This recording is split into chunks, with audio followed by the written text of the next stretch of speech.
Welcome to the 1572nd meeting of the UMSG Senate, the 25th meeting of the 45th session. Notice that this meeting is being broadcast via video, and the recording will be publicly available on YouTube. I now call this meeting to order, and now I will read the agenda. The University of Maine recognizes that it is located on Marsh Island in the homeland of the Penobscot Nation, where issues of water and territorial rights and encroachment upon sacred sites are ongoing. Penobscot homeland is connected to the other Wabanaki tribal nations, the Passamaquoddy, Maliseet, and Mi'kmaq, through kinship, alliances, and diplomacy. The university also recognizes that the Penobscot Nation and the other Wabanaki tribal nations are distinct, sovereign, legal, and political entities with their own powers of self-governance and self-determination. The clerk will now call. Cynthia Shelmerline. Here. Ezekiel Delorme. Here. Nick Fang. Gordon Thompson. Here. Katie Buzzell. Here. Maggie Johnson. Here. Casper Cowan. Here.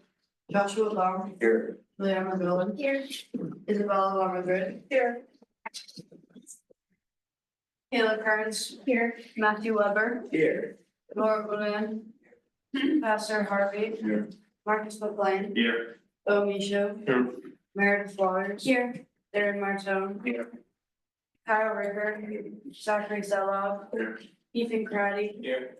Hazel Sparks. 60. Alan Belloc. Here. Taylor Stanford. Here. Keegan Tripp. Here. Memphis Peterson. Here. Oliver Bach. Here. Dylan Lehman. Here. Neil Rocky. Here. Elizabeth Oldfield. Here. Abby Donner. Here. Here. Olivia Britton. Riley Mills. Here. Philip Merchant. Here. Amanda Levesque. Here. Jacob Douglas. Here. Hannah Valencia. Here. Zachary Wentworth. Here. John Goodman. No. Pat Perletta. Here. Carter Dunbar. Here. Danny Zanaka. Here. I'm now looking for approval of the 11/19/2024 minutes and this agenda. Senator Waters. I move to approve the 11/19/24 minutes in this agenda. If that is the pleasure of the Senate, that is adopted. Any discussion? Any debate? All those in favor? All opposed? All abstaining? Seeing a clear majority, that passes. We'll skip Robert's Rule skip of the week and move into general good and welfare. Any non-member may address the GSS for not more than 5 minutes. Seeing none, seeing nothing for new senators, officer appointments, and resignations, we will move into club maintenance. Senator Waters. I move to suspend the rules and add astronomy club for preliminary recognition. If that is the pleasure of the Senate, that is adopted. Any discussion? Any debate? Senator Bone. Have we gone through SOC and everything? Any other discussion or debate? Seeing none, all those in favor? All opposed? All abstaining? Seeing a clear majority, that passes. With that said, we will move on to the Warhammer Club here for final recognition. Welcome. Thank you. So I am the president of the Warhammer Club. My name is Ian Reed, and this is. I'm CJ, I'm the vice president. Yep, and we're just looking for final recognition. We are a club that's been around for about a year now. Special interest. For those of you who are not familiar with what Warhammer is, it's a hobby and a game where you collect miniatures, paint them, assemble them, whatever, and play games on the tabletop. Thank you. Any questions for the speakers? Senator Harvey? Who's your favorite chaos god? Nurgle, definitely. Well good question, thank you. Senator Roberts. How many members do you have at the moment? We have on campus groups, we have, I think, close to like 25 or 30. In-person meetings are usually around 15 to 20. Senator Quinn? Do you plan to request funding sometime soon? Yes, we do. And what would that be for? Mainly for gaming supplies, such as like tabletop mats, terrain, tape measures, dice, that sort of thing. We hope to kind of expand the club into something that can run tournaments where we can bring in the funds of our own through that way. And we've already been made aware of the fact that Student Guild would own anything that we plan to fund. So it would probably use. Senator Bowman? How much will that total? Rough estimate, probably around $200, something like that. Any other questions for the speakers? Seeing none, what's the committee's recommendation? 3-0 to pass. Senator Weber. I move to accept the committee's recommendation. Second. If that's the pleasure of the Senate, that is adopted. Any discussion? Any debate? Seeing none, all those in favor? All those opposed? All those abstaining? Seeing a clear majority, that passes.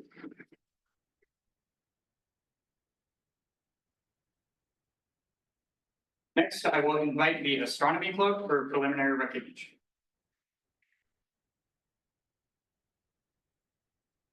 Hello, everyone. My name is Will Kiefer, and I'm president of the Astronomy Club. We started very end of last semester, last spring, right before finals, so we couldn't make a lot of progress moving through recognition. So we really started the beginning of this semester. We only had roughly 20 people in our campus group last semester, but then after our club fair, excuse me, we had 90 people join our campus groups, and regular meetings, maybe around 30 people show up, give or take. We do lots of cool stuff. Really, all of our officers work at the planetarium on campus, Versa Power Astronomy Center. And we have access to our planetarium dome and our 2 telescopes that we have behind the building. Clark telescope, built in 1901. So really long, like 8 meters long, I think, like made out of brass refractor telescope. It's really cool. We've held telescope workshops for everyone, taught all our members how to use the telescopes, and we give them the opportunity to kind of like give us, if we test them, and then if they pass the test, then we give them access to the building and they can bring wherever they want, whenever they want, and use the telescopes. We have a lot of outreach plans. We believe a lot in astronomy education outreach, especially in younger people who don't have the opportunity because telescopes are so expensive. So we have plans to work with the 3D printing club. We have connections, and some of our members are really good at computer aided design. So we already have pre-designs made of telescopes that we can 3D print. We would need funding for filament and the lenses, which you can't print the lenses, obviously, but we want to build telescopes as like an event with our club, with the 3D printing club, and just give them to schools and libraries for free, because we believe very much in that, and it could be a really great experience for everyone. We have a lot of trips planned. We have a trip coming up this Friday. We're collaborating with the Backcountry Squatters Club, and we're going over to Sunset Rock in Dedham. It's like a 45-minute drive. But we're looking for recognition because if we want to continually do these outreach events, we need funding for them because the filament can be expensive and lenses are pretty expensive too. But yeah, we need to pay for planetarium shows because even though we all work there, it's cost recovery, the planetarium. So we still need to pay for the usage of the dome. But we meet regularly every other Thursday, 6:30 p.m. At the planetarium in our classroom there. But yeah, it's basically everything. Thank you. Are there any questions for the speaker? Seeing none, what's the committee's recommendation? 301 on the pass. Senator McLean. I move to accept the committee's recommendation. Second. That's the pleasure of the Senate. That is adopted. Any discussion?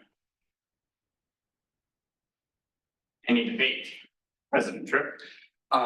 Just hearing that you're already collaborating so much with other clubs is really awesome to hear, especially being not recognized at all. That's something that we really do push for clubs and orgs to do that are recognized. So this is it is a debate that shows that this club is willing for recognition. But I just wanted to say kudos for that. Thank you very much. Any other debate? Seeing none, all those in favor? All those opposed? All those abstaining? Seeing a clear majority, that passes.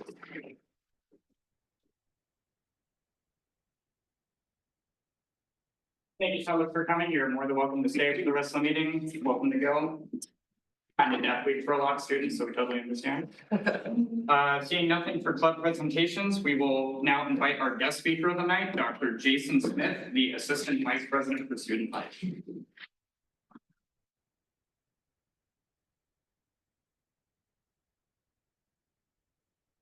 Good afternoon, everybody, and thank you for having me here. I'm Dr. Jason Smith, or Dr. J. I'm your Vice President for Student Body. I joined UMaine about 8 months ago, so this is my first winter in Maine. I think I'm prepared for it, we'll see.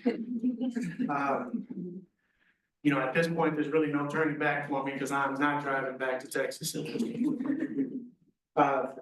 I've worked in higher education, student life for almost 30 years now. I've held every role in student life from RA to vice president. That doesn't mean I'm an expert, it just proves that I love working with students and I love seeing students succeed, and also proves that I may be a glutton for punishment. Again, I appreciate the invitation to speak to you all tonight and speak about some ideas I have or projects I would like to work with you all on. Again, under the outstanding leadership of President Keegan and Vice President Memphis, it's an honor to stand in front of UMaine student government. I can't say enough about the incredible work each of you do. You're the voice of the students, the bridge between tradition and transformation, and you play an essential role in shaping the experience of every Black bear on campus. So thank you, not just for inviting me here, but for everything you do to make this university better, stronger, and more connected. Today, I want to share a vision, ideas of new traditions that I believe can enrich the lives of students here for generations. I would like to explore some concepts that I hope inspire you as much as they inspire me. First, I would like to talk about the potential for a UMaine class ring ceremony.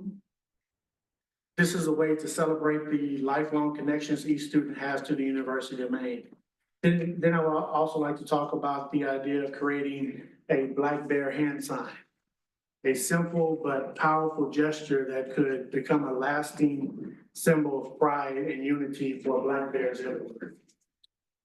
Then imagine with me a project I'm calling the Rock Yard, a place on campus where students can leave their mark, creating a landscape of memories. And finally, I want to discuss a sustainable mentorship program, an opportunity for students and staff to create meaningful connections and to build a tradition of support that will touch every corner of this campus. Now, before I dive into these ideas, let me tell you where all this comes from, why I'm passionate about traditions and legacies. You see, I've always believed that every institution has a heartbeat, a rhythm that's made up of the memories, experiences, and contributions of everyone who walked the halls. And over my career, I've seen how powerful it is when students create something bigger than themselves. Traditions give us that chance to leave a lasting mark, to create a legacy that's woven into the fabric of the university. I'm here because I believe each of you should have the opportunity to add to that story, to be part of a legacy that future Black bears will be proud of. Now, you may already have some remarkable traditions. We've got the Stein Song that fills arenas and auditoriums, Maine Day, and of course, Culture Fest, which brings students together to celebrate our global heritage. These traditions give us pride in the present, our past, and future. But today I want to bring a few new ideas to the table, ideas that I believe could add something truly special to UMaine's legacy. And here's the thing, none of these ideas can happen without you. Let's start with the UMaine class ring ceremony. Now imagine each year, juniors and seniors would gather with their friends, their family, and the community to receive a class ring, just like the tradition at Texas A&M University. This ceremony would be a powerful moment of recognition, a tangible connection to everything you've achieved here and all the memories that make up your journey. It wouldn't just be a ring anymore, it would be a symbol of pride. Something that connects us to this place, no matter where life takes us. And there's something powerful about having that annual ceremony. Something that says you're part of UMaine and UMaine will always be part of you. It's a way of saying you belong here and your story matters. So I would ask you, how would it feel to be part of the student government that made this happen? To know that juniors and seniors will line up for the ceremony each year, proudly wearing a ring that says, I am, and will always be a Black bear. I believe this is something UMaine students will treasure for decades. Next, a hand sign. I mean, just think about it, a hand sign unique to UMaine. A quick gesture that says, I'm with you. I'm a Black Bear too. Baylor University, for instance, has the stick 'em gesture, and I know I'm doing a lot of Texas references because that's where I'm from, so just bear with me. Baylor University, for instance, has the stick 'em gesture. It's become a source of pride at games and events. We could create our own hand sign, something that students flash at games, in photos, or even across campus just to show some solidarity with each other. Imagine walking through campus or heading into Alphonse Stadium, and everywhere you look, you see students, staff, and alumni giving that same hand sign. It's a symbol that says, we're in this together. We're all Black Bears. It's a simple thing, but it's powerful. You could be the one who bring this symbol to life, a gesture that unites us all. All right, here's a big one. The Rock Yard, and probably the most costly. Imagine a giant illuminated M right here on campus, surrounded by student-painted rocks, each carrying a name, a message, or a story. Over time, it would grow into a landscape of memories, a place where you would bring your family on graduation day, a place to take your final photo as a senior, or a place just to reflect. I see lighted paths that make sure it's accessible to everyone. The Rock Yard wouldn't just be a piece of art, it'll be a shared project. Each student would have a chance to add their mark to the landscape.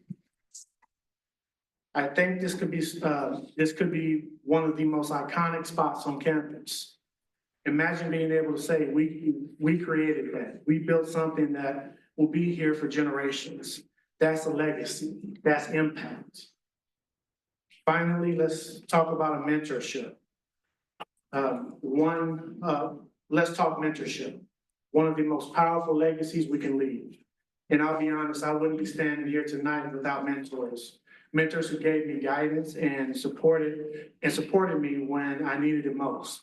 Back when I was a struggling undergraduate student on the verge of losing it all, mentors helped me through.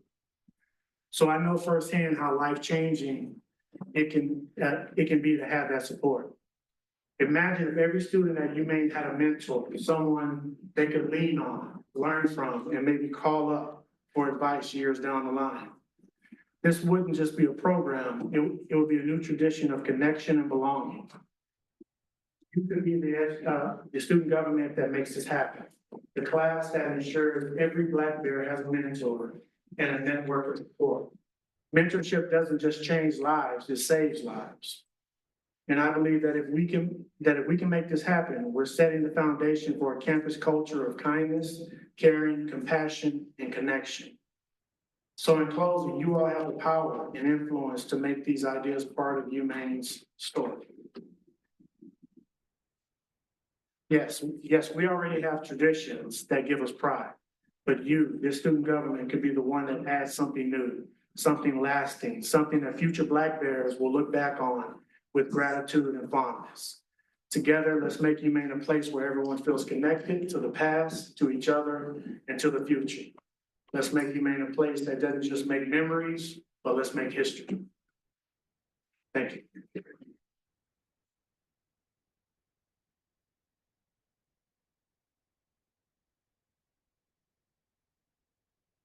Are there any questions for our guest speaker, Senator McLean? Are there any concepts of the hand gesture yet? This is coming from Baylor University. I don't know if we want to mimic it, but they just do like the bear claw. They're golden bears, or fighting bears or something like that, but just like that. And when I was in Western New Mexico, we had this hand sign, but before every game, every football game, we got hand dye, and we would dye our hand purple. So we would be in there like this with purple hands. So, I mean, we could do the blue dye and do the bear. Yeah, I'm from Arizona. This is U of A, this is GCU, this is ASU. I don't remember what the ASU was. So yeah, it's a pretty common. So I don't know what we could do different than that, being that we are Black Bears, but I mean, who says we can have the same? Any other questions? Senator Thompson? For the mentorship program, do you see that being tied into the Baldwell Center at all? Because I know they work with mentorship outside of the student community, but it's similar to efforts that they already do. I don't really know if it would be tied into that. I haven't like flushed out the idea to that extent, but if we already have something that's there, I think that's something that we can definitely expand upon to where every student has that mentorship program, not just those students that frequent the Baldwin Center. Senator Cowan? No, that's not true. John, Senator. Where on campus, would you propose the stone setup be created? My first thought was the mall, but I know the mall is a very protected area. You know, we don't like to do anything in the mall area. I was working with our previous facility maintenance group before he retired. And we were looking at some place over like by the sign in front of all town, because there's already electrical there. And I was thinking about, you know, working with our engineering department and have a big 3D print. And we can have lights and have it illuminated, and we can put those different types of lights on it to where we can change the color of the lights if, you know, there's something going on, a celebration during the month, we want to change the lights to reflect that, or, you know, every time we win an athletic event, you know, we can light it up blue, you know, or, you know, whatever, but that's the area that I was first looking at, but I'm open to wherever. I would like to have it on the wall, but, you know, how are we gonna do that? President Brooke? You talked a lot about how this body can be a driver of these things. How can we help? I can come up with ideas all day long, and it's gonna mean absolutely nothing. You're the voice of the students. You are the bridge between the students and administration. So these ideas coming from you would be way more powerful, and we would have a much better chance of accomplishing any one of these or all of these if it was something coming from this body. Any other questions for speaker? Senator Cowan? Slightly unrelated, but I know that Heather Hogan, the previous director of Title IX, just transitioned out of her role. I was wondering if you knew when the hiring process for that position was gonna begin, and if you had any estimations on when that position might be filled. I'm trying to expedite that as quickly as possible, because right now I'm taking on those duties and inbox inundated. So I need to get hired. I'm trying to get hired for that position as quickly as possible. Senator Sherman? Did you have an idea of the structure of the mentorship program? Like, were you looking more towards having upperclassmen be the mentors to younger students, or were you thinking more of like facilities and staff? I'm thinking of everybody. I just want every student to have a mentor, somebody that they can go to, that they can trust, that has experience here at the university. Whether that be an upperclassman student, faculty, staff, administrator, alumni, you know, just somebody that knows this environment, this landscape, and can help guide students and be a connection down the line. Senator Harvey? I like Maine opposed to Texas. I love Maine. I don't know about the winter yet. Oh no, I'm still trying to fill that out. I actually, because my son goes to school here, I drove him from Bangor back to his dorm room here on campus during the Thanksgiving snowstorm, and I didn't like driving in the snow. It wasn't really a snowstorm. Hey, No, it wasn't. somebody that has not driven in the snow, yes. But I did get new tires and everything, so I think it'll be okay. Any other questions for our guest? Representative Lemay? So for the concept for the ring ceremony, obviously you mentioned Texas A&M, like that's the one probably everybody knows about, if they're familiar. What how would you like envision, like, obviously the ring will be based on the class, but is that going to be like, how will that be provided? What are some of the logistics? Because a lot of us may not know how that works at other universities. So I actually started this idea at Western New Mexico University when I worked there. There, I actually had to help design the class ring because they didn't have a school ring. So I worked with our vendor, which I think was Balfour at the time. So I worked with them to design the ring and then actually set up the ceremony to where we actually worked with student government to pass a fee to where every student would pay a small amount every semester up to the price of the ring, which I think at that time was like $700 or something like that, but that was spread over their entire time here. So they paid that fee and that went to buy the ring for students to participate in the ring ceremony. Now, the actual concept of the ring ceremony, like what that looks like, will be up to the students, administration, you know, what facilities available. But the overall idea is, you know, students bring their friends, family, community here, and they are presented with their ring. They're presented with their ring, they're put on there, they sing the school song, and it just becomes a tradition. Hey, President Guzman. Yeah, nice to see you, Dr. J. And I mean, my question for you is, you talk about creating new traditions, and you talk about the heritage of the university. So my question to you is, with the traditions that already exist, one of them, you know, mentioning Stein song, a lot of students currently aren't engaged with that tradition. If you ask maybe about 75% of the student population, they don't know the Stein song. And you know, correlating with that, how are you going to currently engage the students who are not participating in current traditions to want to participate in new ones if it's not even happening now? I mean, you can't force anybody to do anything. You can offer them the opportunity, you know, and if there's only positive comments about it from the student leadership on campus, this body here and others across campus, RAs, and, you know, we can talk about that, just keep promoting it, try to encourage students to encourage the general body to participate. But again, you can't force students to do it. All we can do is offer them the opportunity to.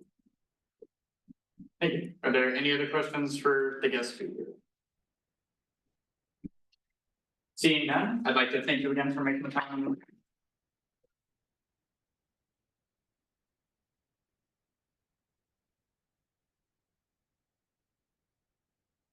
Yeah, you're more than welcome to stay or go, unless you've got plans.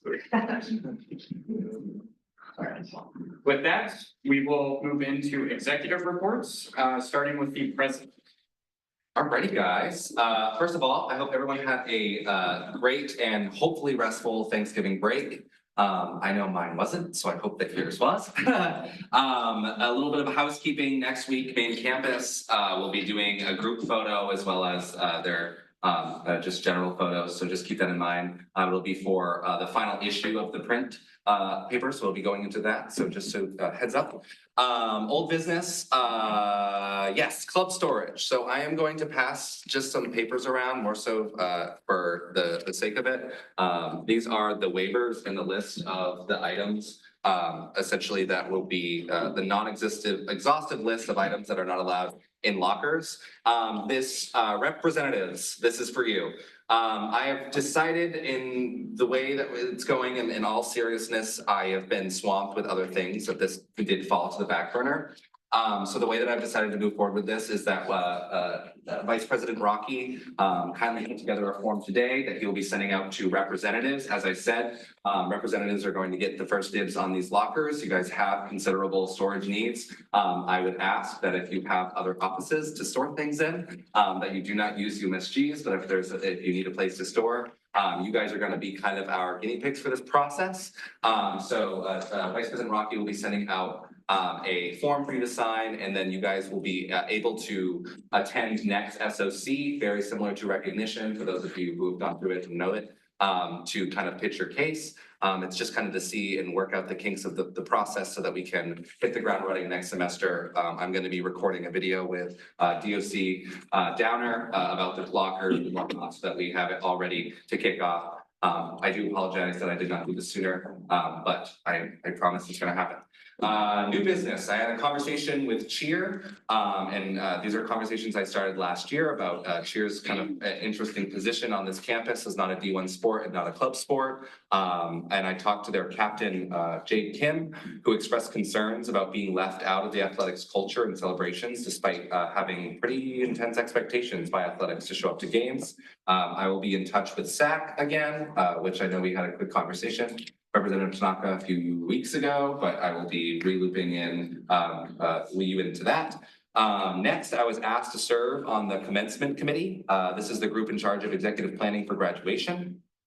Myself and senior class president Izzy Kostelnik raised concerns about parking and transportation. We're going to continue to, actually, they seem to have already had ideas about this, but we're going to ensure that gets addressed. Additionally, we'll be following up with a plan, working with the class council, which Representative Wentworth is the vice president of. We're going to be putting together a little list of things that we would like to see, ways that we can kind of bring UMaine to this new this is the Cross Center, of course, because graduation was moved, but also a way that we can do a proper campus send-off like our seniors deserve. I have been doing my best to keep my finger on the pulse of the SRE. I continue to be unimpressed of how the process has been put together and the involvement of students. So that is something that I've continued to bring to the attention of the administration. I sat in a meeting from 8 a.m. to 1 p.m. today, which felt it was a mix of productivity, I will say. And I have put together a task force of UMSG folks, myself, Vice President Peterson, BOT Rep Britton, BPFA, Wah, Senator Shelmerdine, and Representative Lebec. Senator Shelmerdine because she is on the space committee and a lot of these things interface, but this is like a very short term. We're basically getting like a first look at what they're going to be presenting, and we're going to do initial feedback, but I have been promised that it will be going to the entire student body, and I'm going to hold them to that. So if you have any questions about that, please let me know. And later I have my student activity fee report that I promised you all about. It is, I sent it into the chat, and all of you have gotten at least a little bit of a look to it. I am not going to be going through all of the writing part. That is for you to read on your own, but we'll get there when we get there. End of report. Thank you. For my report, I am obligated to report that I pulled $91.58 from my executive budget to order a cart for our membership committee. Obviously, we have a lot of people, which means a lot more, I guess, utensils and food needed to be transported. So there's that cart, which will be meant more for the suction arms, moving around Senate equipment. And then there's another cart for the membership committee to move that kind of stuff around. I'm continuing work on reformatting and amending the standing rules. That's going to come to Holly for Monday morning. I called out of work to make sure I could make it to this one this time. And I plan on adding more paperwork to each of the Senate committee binders to really make sure that they're being used. Because once again, concerns are being raised regarding senators not really attending committee meetings or not really committing to being senators. So some of those documents are going to be the standing rules, which are the governing docs of senators and the Senate. Attendance sheets for those committee chairs. If that's going to be something that I'm probably going to start checking once a week. I'm also going to start checking in with committee chairs at least once a week to make sure that they're chairing their committees appropriately and making sure that people are attentive. And then also kind of like cheat sheets for the committee jurisdictions that are more like guidelines or I guess paths that potentially a committee could take, like services that'll have listed all the potential contacts for each of the different departments, academics, all the different deans, the provost office, stuff like that. So that's something that I do plan on implementing next semester when we start on the next session. Next is the Vice President for Financial Affairs. Hey y'all, so it's been a pretty productive week. There's a little kerfuffle with billing between the Alpine and us right now that pertains to both hockey clubs and figure skating. That kind of gets mixed between pay to play and tier funding that myself and Pam have been sorted out. And we are working actively with Sean and then Annie who works at the Alpine to clear that out before we move into next year.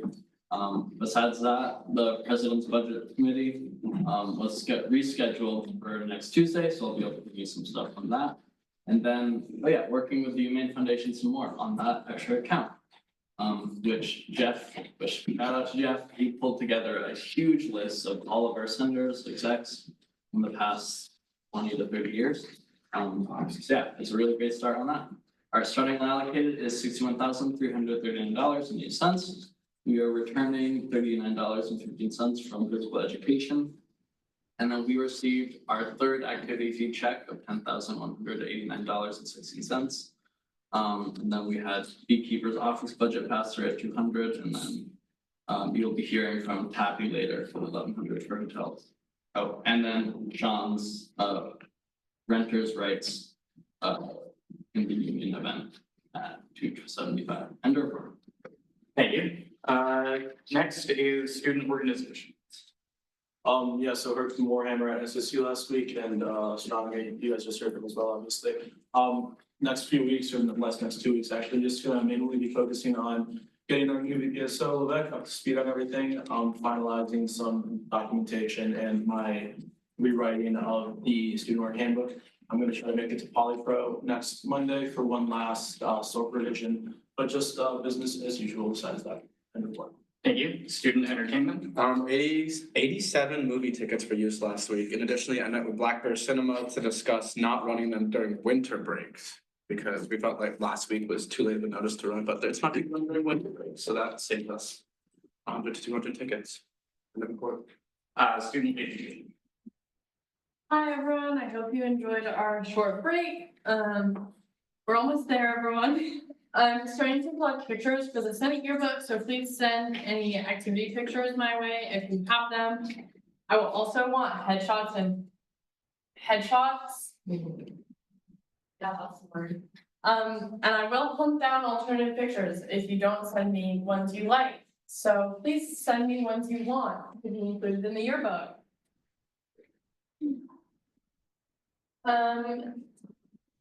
I plan to set up an online ordering system for execs and rep boards to purchase them, but senators, you will not have to purchase yours. We will be having a cover design challenge for the cover of the yearbook, which I'll have more details on next week, but just to put that on your radar, if you like to do graphic designs, that's something you can start thinking about. And the retreat for this semester is tomorrow night. I also dropped this in the Senate chat if you miss things I say right now. It's at 6 p.m. in the co-room is where and when it will start, and we will do a Robert's Rules training and some debate practice for those of you that aren't super comfortable debating yet. This is a great opportunity to debate some fun things just to feel more comfortable with the style that we use here in Senate, so you can be super active next semester. And that is, everything is open to senators, reps, and execs. And then we will do s'mores in the BSEP or BCPS quad, I guess it is now, at 7 p.m. And we will have vegan s'more options. Shout out to Lily for requesting those. As well as like your regular s'more options and some hot chocolate. So hopefully you can make it, should be fun. That was everything. Thank you. And advice for the student governors. Hi, everyone. Just wanted to make sure that you all got the memo about Dr. Dana's party. It's the first of many parties for Dr. Dana. I think I sent it to everybody in Senate. It's Thursday from 3 to 5 upstairs in the Dean Suite. We're gonna have Las Palapas and cookies and just a general give Dr. Dana away. We've got another party that he's having that some people will be speaking at, but unfortunately we can't have 10,000 students there come through. So this is the one that's for students. So come by. Thank you. Are there any questions for the speaker? I actually do have one. Did you say Las Palapas? I'll be. Do you have an update on what's happening with the spirit room?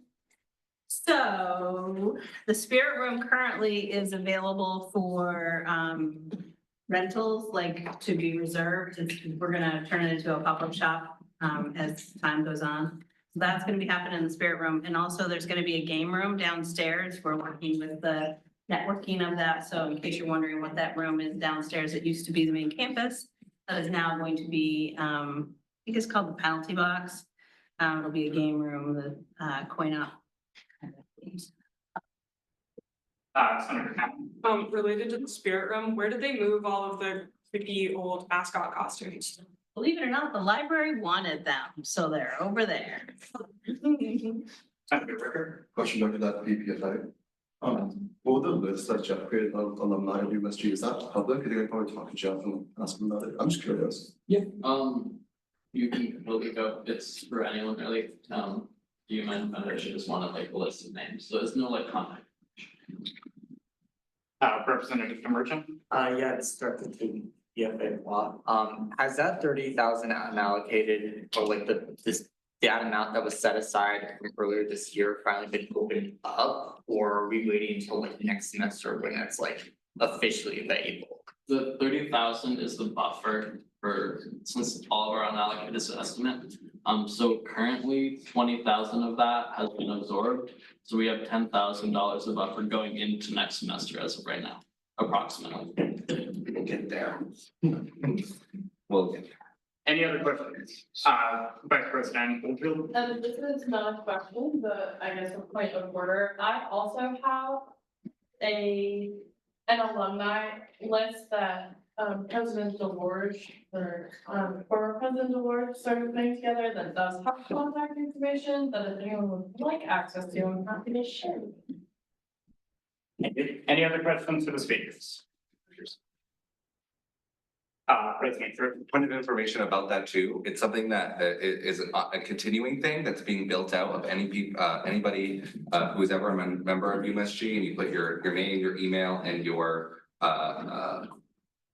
position. It was something that I was gonna actually send out at the end of this semester, knowing that some people were not returning. But it is something that I'm gonna make, I think I'm gonna have DOT mails put it on the website so that anybody can access and add themselves.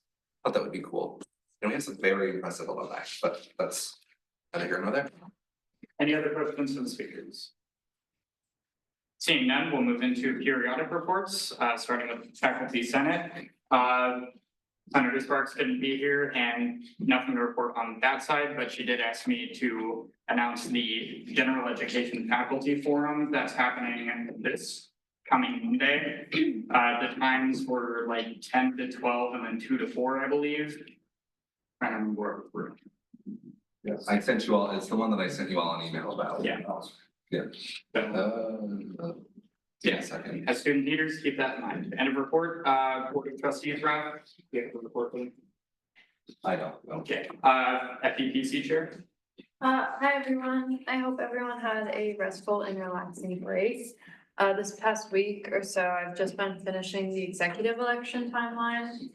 And getting ready to put that through for you guys. And then putting together some resolutions about the guidelines, that'll go through probably by next semester. Thank you. Legal rep, No report.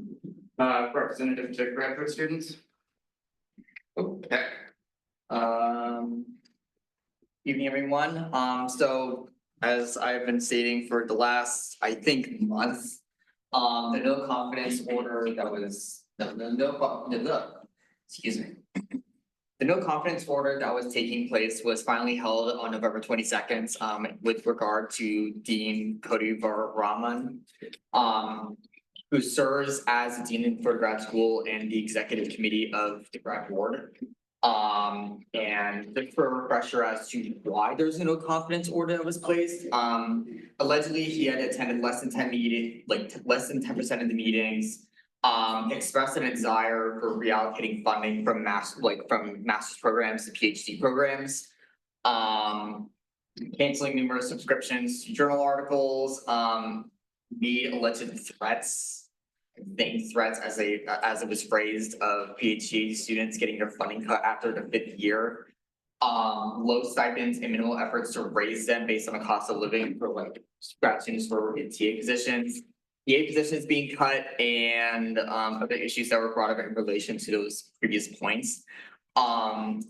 So the actual like conversation that was taking place, I can't really find another word to describe it other than that it was just very contentious. There was a lot of inflammatory terms that were thrown out there for good reason, just based on different perspectives, but for the dean as well. He is as we all know, for anyone in executive positions, they're very busy. So again, this is an outside perspective, but this is something that was developing over a long time as it's been seen.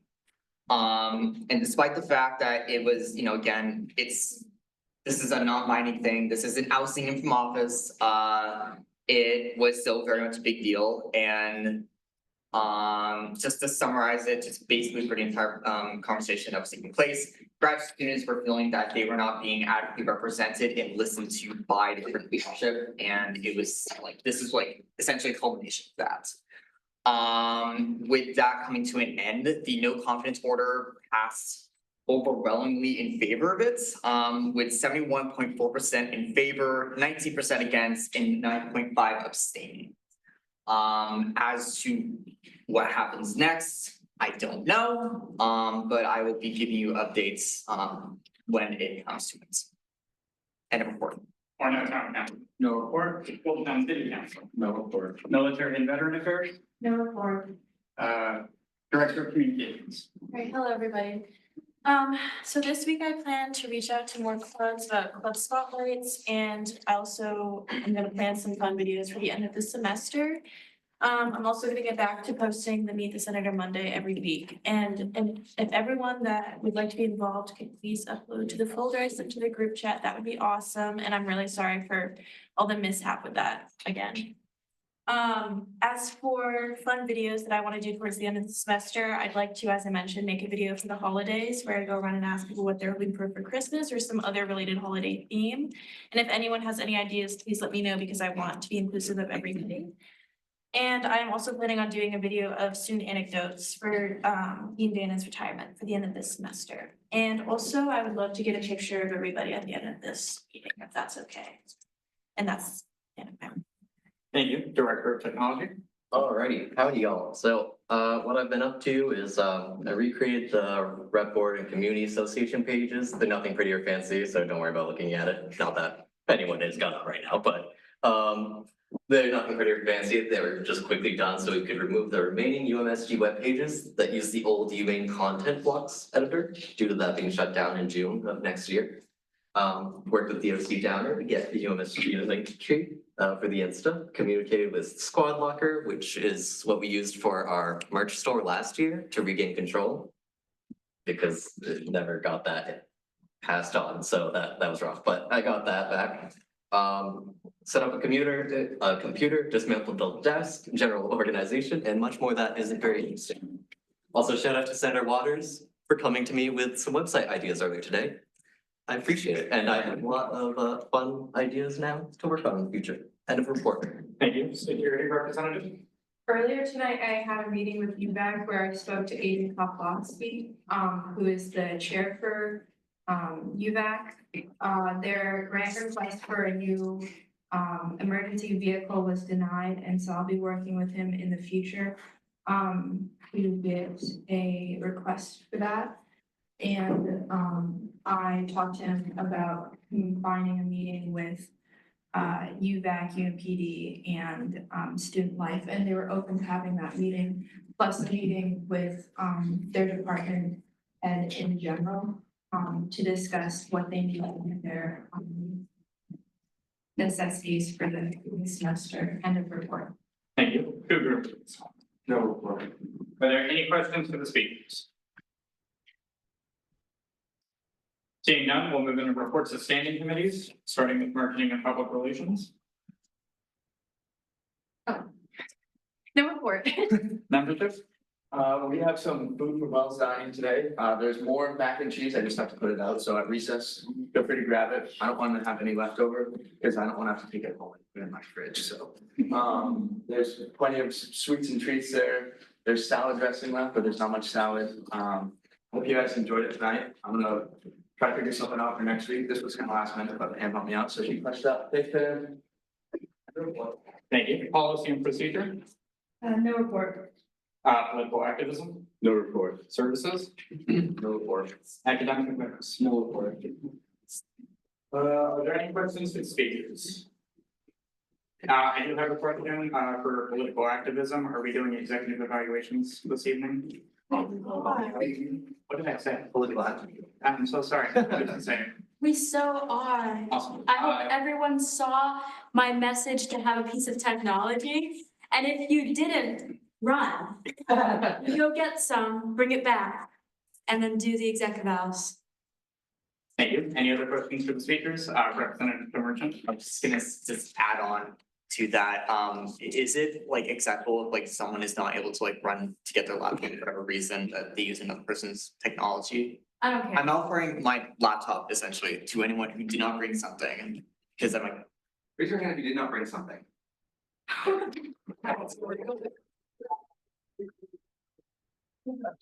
Reports of special committees starting with mental health. Okay.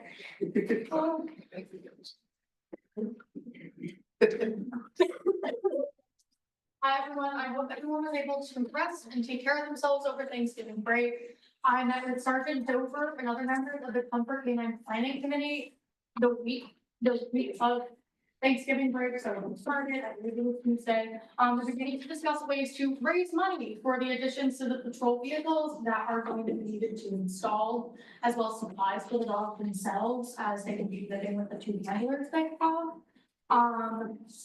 That was all the meeting was about, and I wasn't able to mention much else other than mentioning that, we should probably worry about everything after people know what's going on.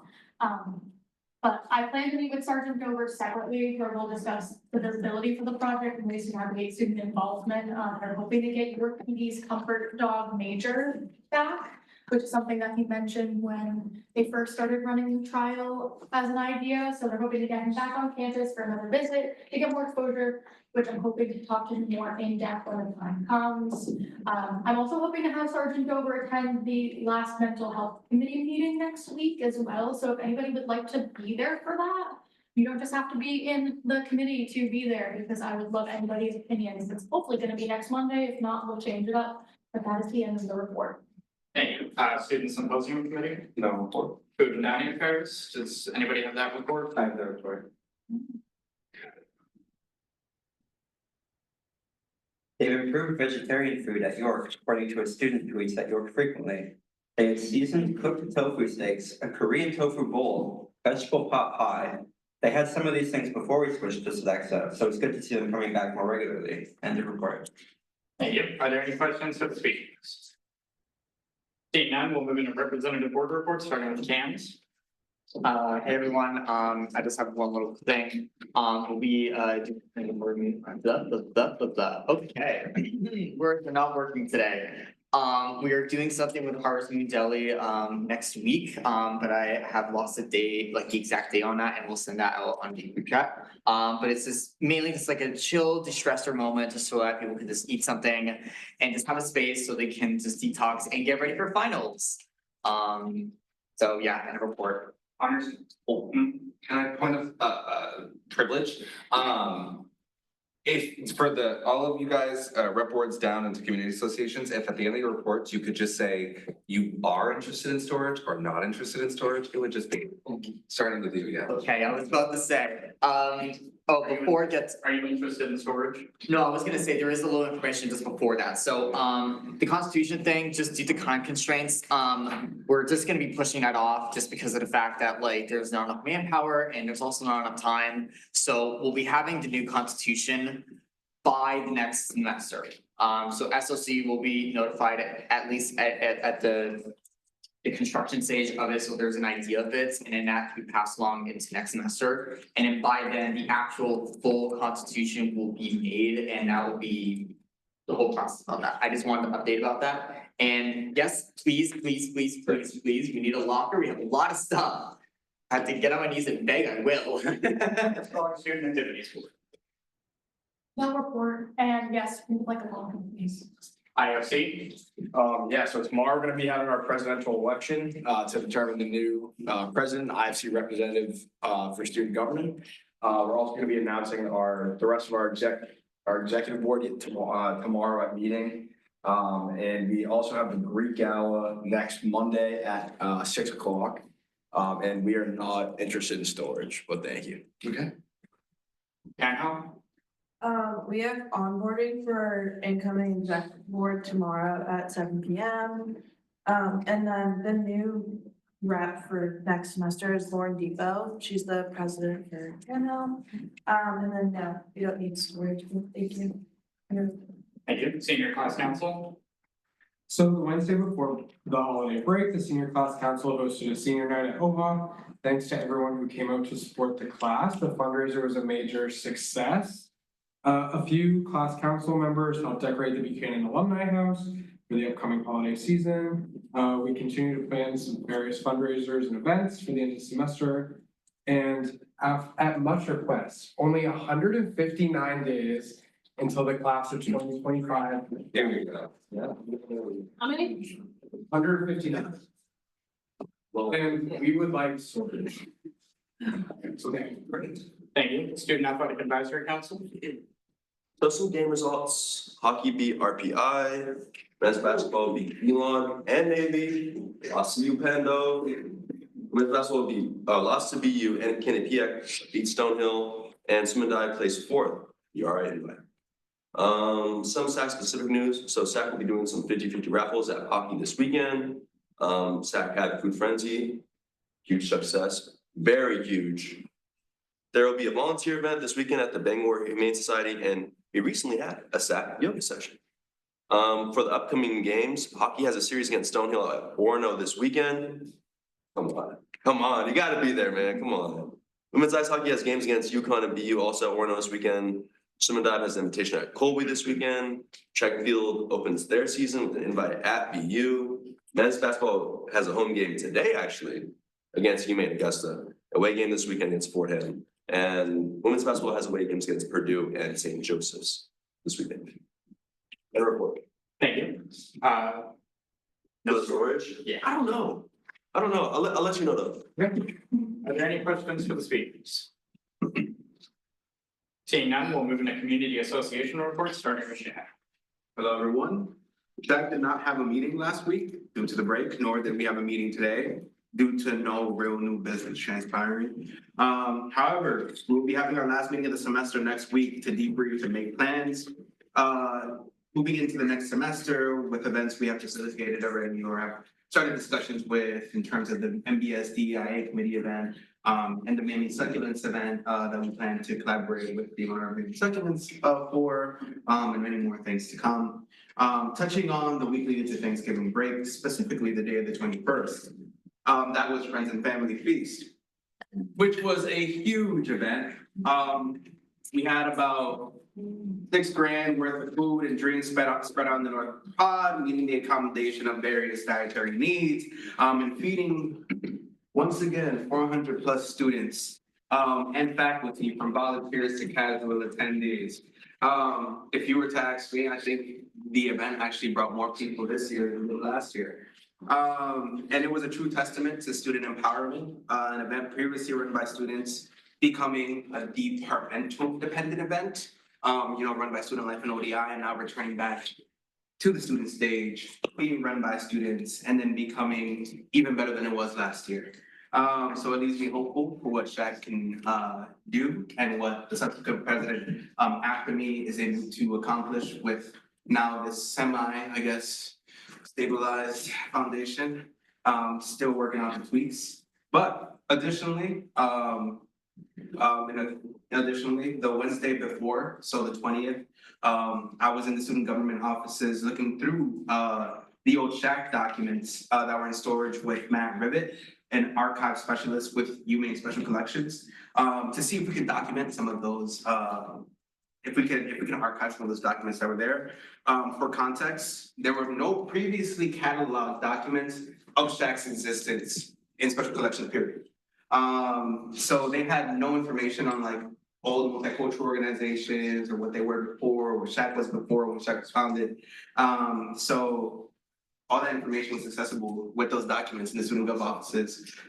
So a little fun tidbit, SHAC was actually founded before it was Student Heritage Alliance Council, it was Student Heritage Alliance Center. And it was an entire section of Hannibal Hamlin. And it was founded in 1997. End of report. Were you interested in stories? Oh, yes, yes. Lila Stein, And no report, but we are interested in storage. excellent. All right. International Student Association, Hi everyone, our last coffee hour was great. Everyone enjoyed sandwiches and we ended up ordering extra pizza, so we did that. We're still in touch with a few places. As food options, our top priorities are either Lost Box or Agro, depending on availability and prices. And would like storage. thank you. Are there any questions for the speakers? Senator Martin? This is a question for the Student Heritage Alliance Council representative. I left before the feast was over, but were there any leftovers? Yes, Okay. but very minimal leftovers, Okay. I have to say. Any other questions from the speakers? Advisor Sidoti? How did Gay Thanksgiving go? Oh, good. Yeah, did you get a good turnout? Did you get a decent turnout and good stuff, good food? Yeah? Yeah, I made like 80% of the food, so I'd like to think it was good. I don't know, everyone I asked, they could have just been being nice. Everyone really liked the pumpkin bread though, so that was my big success. Any other questions from the speakers? Seeing none, if it's the pleasure of the Senate, we will enter our 5-minute recess. And we will reconvene at 7:08. We will now reconvene. Next is the consent agenda. For which I'm looking for approval. Senator Waters. I move to approve the consent agenda. Second. If that's the pleasure of the Senate, that is adopted. Any discussion? Any debate? All those in favor? All those opposed? All those abstaining? Seeing a clear majority, that passes. Seeing no unfinished business, we will move into new business. Senator Weber. I'd like to make a motion to suspend the rules and add the presidential election timeline resolution to new business. Do I hear a second? Second. If that's the pleasure of the Senate, that is adopted. Any discussions? Any debate? Senator Bone. Just a question for EPC's negatives, you want this on the? Yeah, Jeff had to leave early today, so he didn't have time to add it after FAQ this morning. Senator Waters. How time sensitive is that it happens tonight? It's not, but I figured candidates who are interested might want it. I know I've had some questions, so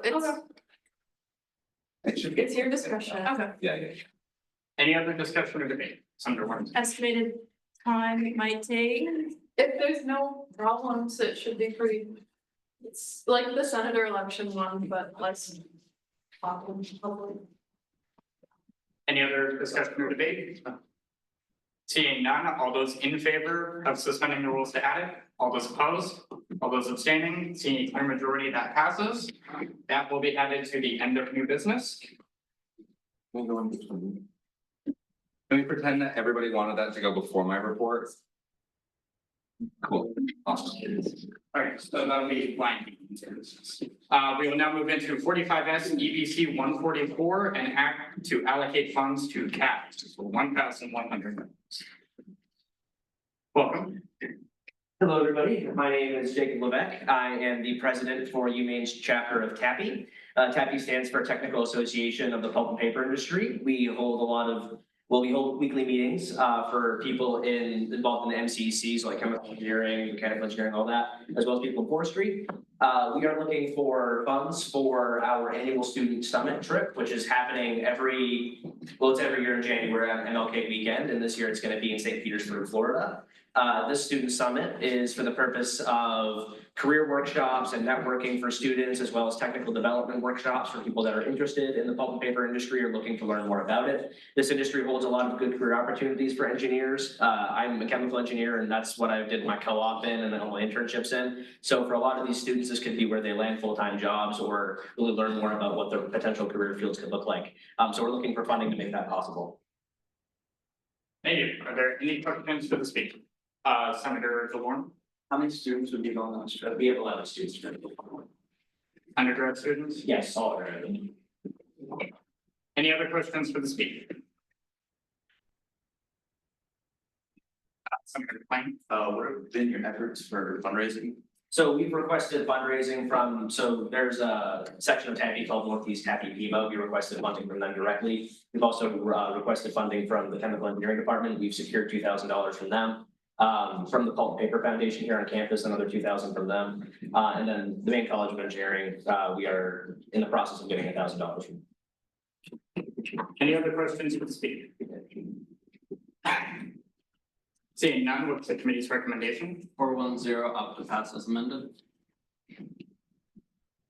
Senator Martin. I move to accept the committee's recommendation. That's the pleasure of the Senate. That is adopted. Any discussion? Senator DeWarm. This is for one account.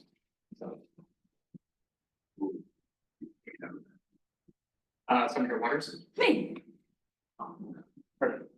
I'll say why in debate, but it's not that big of a deal. Any other discussion? Any debate? Senator Waters. I felt like, so like we've been funding things on a range of like $100 per person per hotel room and 150, and we went to the bottom of that, which was 100 for a long trip where it's all new people who have never gone before going on the trip. And I felt like we didn't really have, I felt like we should have been a little bit more in the middle to higher end of that $100, $150 spectrum we've been going on.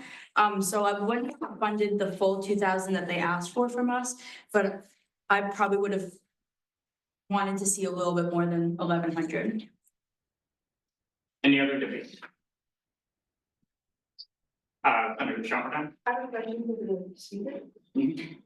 Do you think the 1,100 compared to the 2,000 puts any strain on the students going on the trip?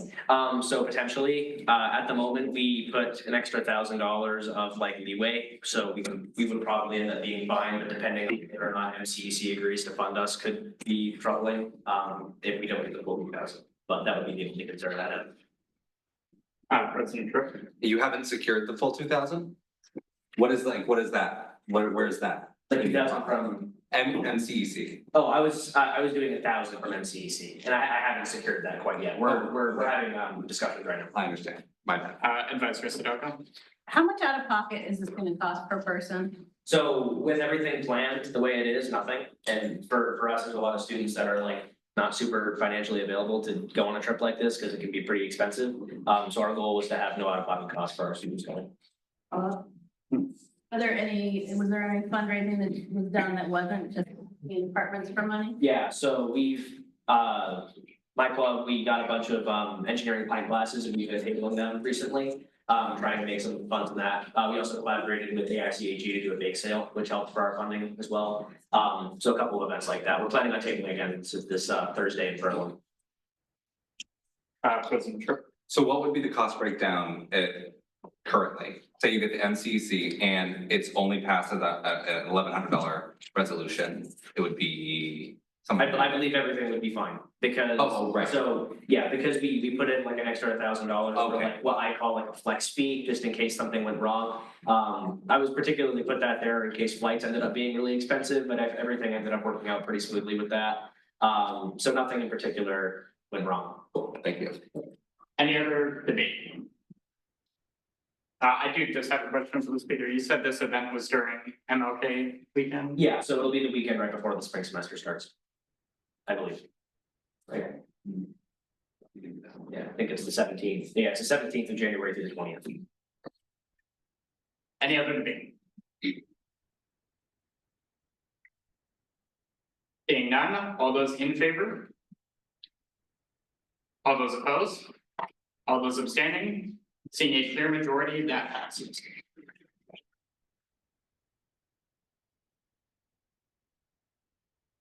Thank you. You're more than welcome to stay around. Pleasure to meet you. Thank you. Next, we will move into the FEPC for the executive election class.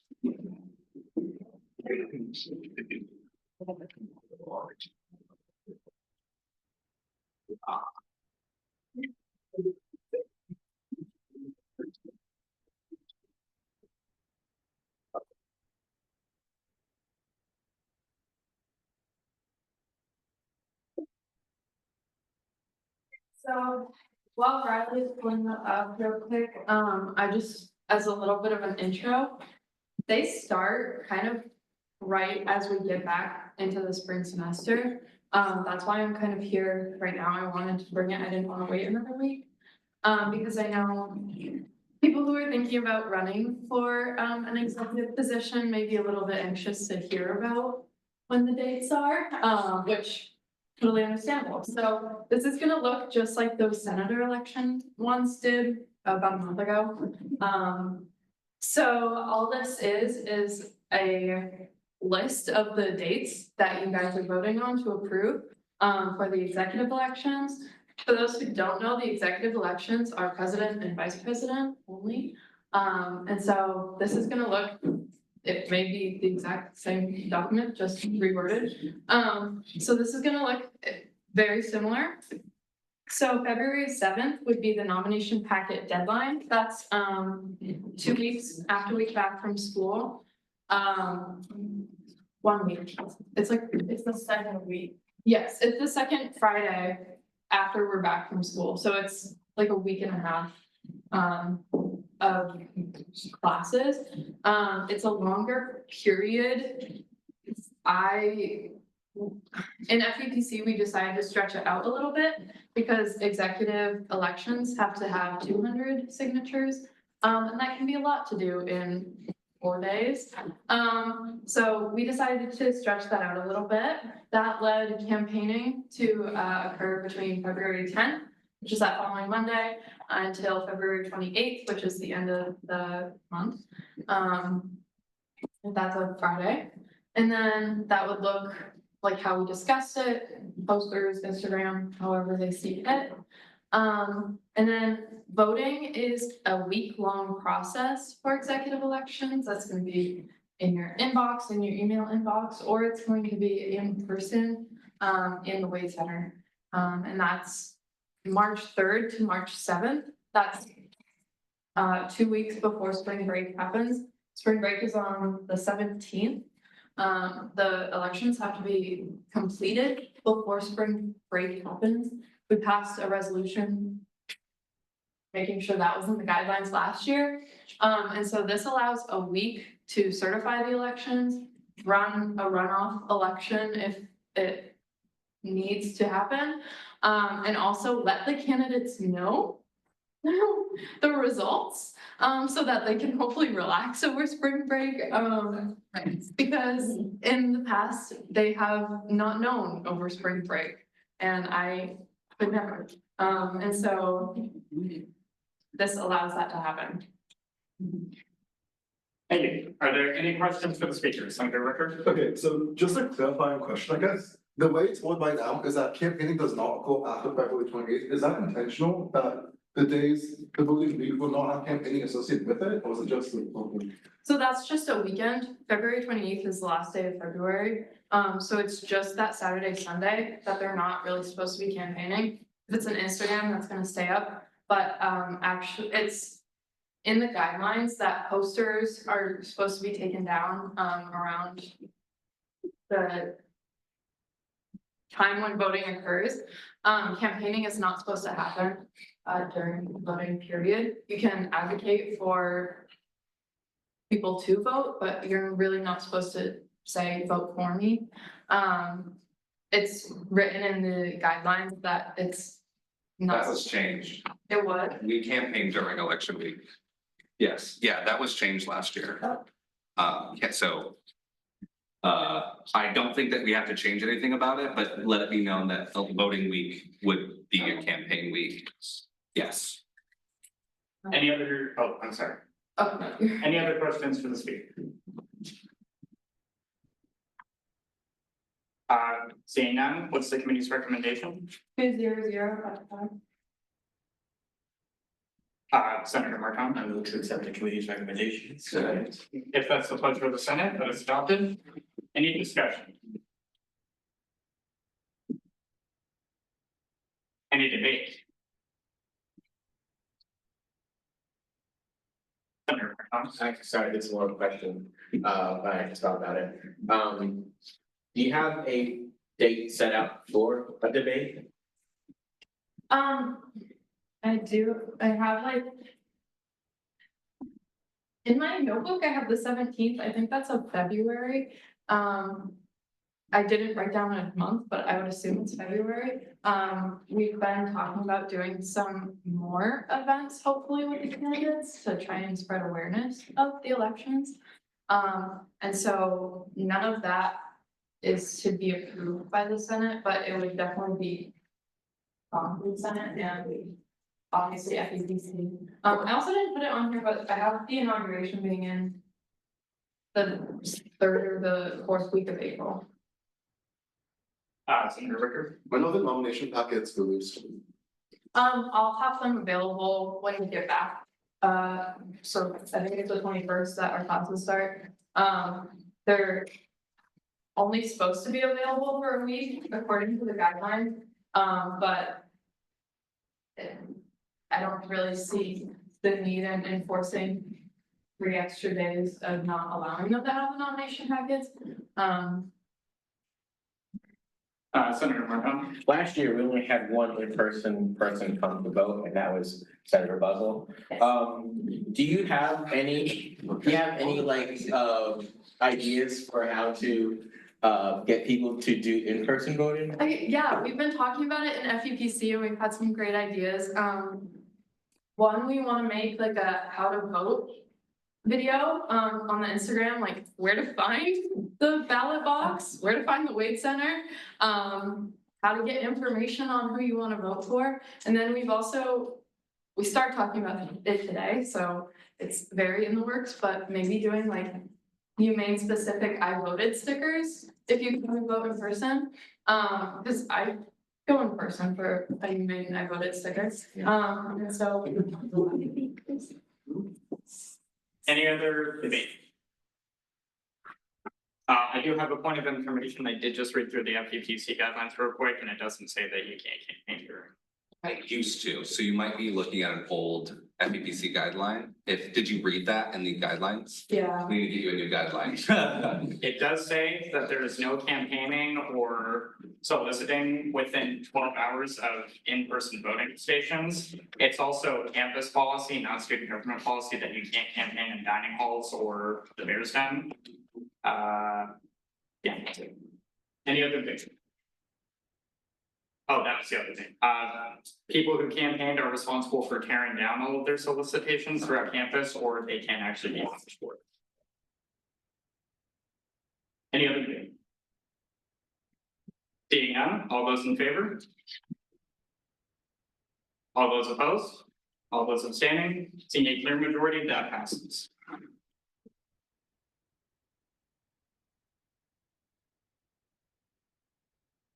All right, now we're going to the student activity fee report. Oh, boy. Isn't this more of an executive session kind of thing? No. Absolutely not. Feeling like it is. This is student money. It is for the student eyes. Alrighty, how do I do this, Riley? Or are you anti-transparency? No, I'm for going to be. Yes. You want to stay here and hang out with us? My son's finding out what college he gets tonight. He's waiting for me to do. Okay, do you know what? Kill more to leave. I'll leave it at 8. I'm leaving it at 8 no matter what. Can you purposely like dismiss you? Lori, do you want to? We should give you a bunch of. The sergeant at arms will escort you out. I love that. Are you wearing dress code? Are you wearing jeans? Shucks. This has to be. One for example. Yeah, budget. Oh, it ends. Here, just go. Go, just go. I know I'll go ready, so just go. It's also. Okay, you guys want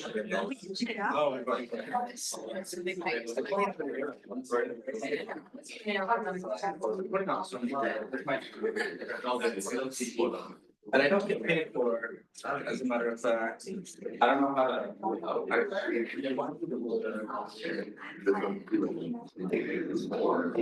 Oh, share. Yeah.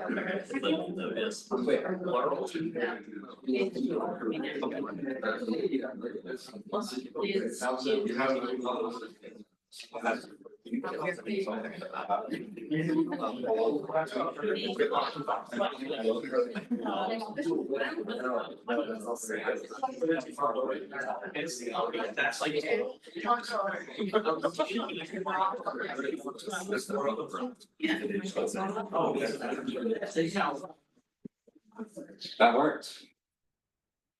Alrighty guys, the fun part. As you all know, and as I let you know, I dedicated too much of my vacation to this report.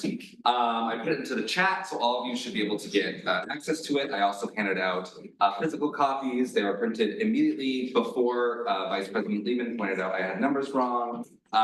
They're really not a big deal. I'll point out when we get there, but they're just a way that you guys can have another way to look at it. Feel free to keep it. It'll be all live. But the way that this is going to work, I think we're doing really on time actually. So I would request that the Senate does allot some good time to this and that we get a good conversation going. I think that this report does a really good job outlining it. I obviously wrote it, but I try to keep all of my bias to myself until the end, which is the letter for me.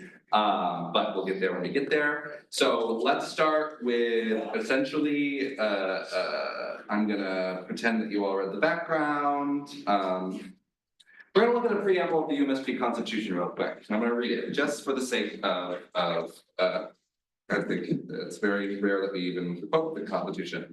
To serve the general student body of this University of Maine by providing social, cultural, and educational programs and activities to expand the scope of the educational experience, by providing the most effective use of the student money and effort, by informing students of issues which they're concerned, and to eliminate confusion about those issues, by representing the general student body to the state government, the board of trustees, the chancellor, the administration, and any other appropriate body or organization, and to give input to those bodies relating to student opinion, by encouraging student participation and input, and to be more worthy of the motto of the state of Maine, Dirigo, IV. So, that was written in 1978. That's a fun little tidbit. But I only put that out there to highlight that this part here, which is that it is in the very preamble of our Constitution, that it is our mission to be good stewards of the student activity fee. So let's get into it. A few things that I want to touch on real quick. Receiving the student activity fee. Just so we are all on the same page, as we know, it's not something that we get up front. It's something that we get throughout the semester, and we don't get it immediately either, which is the concept of the rollover, which is made up of the previous year's budgets as well as a conglomerate of past year's budgets. It all kind of shakes out in even. That plays that role of bridging the gap between when the operations start and we get our first check, which is BPFA, correct me if I'm wrong, like a month-ish in, a month and a half-ish in. So we need to be paying people, we need to be sending money to clubs, and the first few weeks. Student government hits the ground running, so it's a very important amount of money, so keep that in mind. Let's talk about traditional budget projection. It is historically the case, or at least the precedent, that essentially the VPFA would remove 500 activity fees from each semester. That's not $500, that is 500 activity fees. So they would remove that, and that would create typically a buffer of around $63,000. This past year is not technically policy, but the former VPFA decided to do it a little differently, and ended up making that budget or that buffer from around $63,000 to a single grant. Which if any of you were here last year, a lot of that had to do, and the conversations had to do with surrounding the tier increase in pay to play. I don't think anybody in this room was aware of exactly what the consequences of passing that was. But we'll get into that again a little bit later. So just to kind of fill you in, if you're not sure of how we got here, this is kind of how we got here. We did not, essentially, we saw our unallocated as totally untouched by that buffer, which basically made it look twice as big. Annual budgeting. This is something that we do each year. Obviously, this happens around April-ish, usually post-election. It's pretty, yeah, it's a little after election. So that's something else just to keep in mind. I'm just giving as much as I can. So yes. So I'm just going to read this part. The budgeting process deviated from the traditional approach in the past year. Instead of creating a buffer zone around 53,000, the former BPFA subtracted only 1,000 from the year's projected revenue, leading to an overestimation of the funds. This more optimistic financial outlook has led to increased funding being allocated to see several key areas under the assumption that we could afford it. Not the case. So how do we move forward? Well, this report basically uses our budget this year as a baseline. I have included in each of my example projections and also this baseline one of all of the different numbers and the way it looks, including the traditional buffer and the, we'll call it the new buffer, that kind of has the break and take. But I do want the BPFA to shed, I think actually he mentioned it earlier, which kind of was a great segue. But I was gonna have him shed light on the fact that at the beginning of the year when myself and VP Wah were made aware of the situation, we made the executive decision to cut that 30 grand off the top to create a buffer, one that it wasn't too big. Because if we did it accurately, we would have been looking at an unallocated of 40 grand for the year. Which, in my opinion, and Senate, hear me when I say this, is how we should be operating. We should be operating under the assumption that we only have 40 grand for the year, because as you said, in this first semester, 20 grand of our 30 grand buffer has already been used, and I don't know what the next semester brings. So, needless to say, student government is not in a fun budget position. And I want to first put it out there that I, of course, as last year's vice president, take responsibility for overseeing these changes. I was personally, and I know a few others were against the proposal in general. But I don't think, like I said, I did not even understand the parameters of exactly what this would mean. And it was kind of a surprise to everyone, including Pam and others who didn't really fully see it coming until it was in front of our faces. And we're like, oh yeah, okay, well, geez. So what do we do? I believe that it is warranted that this body put forth a student activity fee raise to the general student body. I have created a few scenarios that I'm going to overview with you all tonight. I have that labeled as go big, go mid, and go home. But I want to start actually with go home because it is something that I didn't originally consider, but as I sat down and really wrestled with the realities of this report, which really did spell things, even as I calculated out, it intensified the need, right? It made it very apparent what needs to happen. I believe that at this point, we need to act in a way, reform-wise, at least to our budget and the way that we have set things up, as if no activity fee raise will go through, because we cannot guarantee it. I've got this back and forth because in theory, we would know whether or not the student body has approved or denied a student activity fee raise, at that point. However, we do not know what the board will do, and we can't. So, that being said, I'm going to start with that there, which I think does a pretty good breakdown of kind of the current situation that we're in.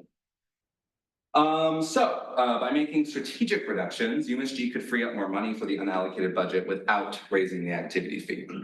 That obviously means that there needs to be cuts. If I could have pulled a bunch of money out of absolutely nowhere, I would have already done it.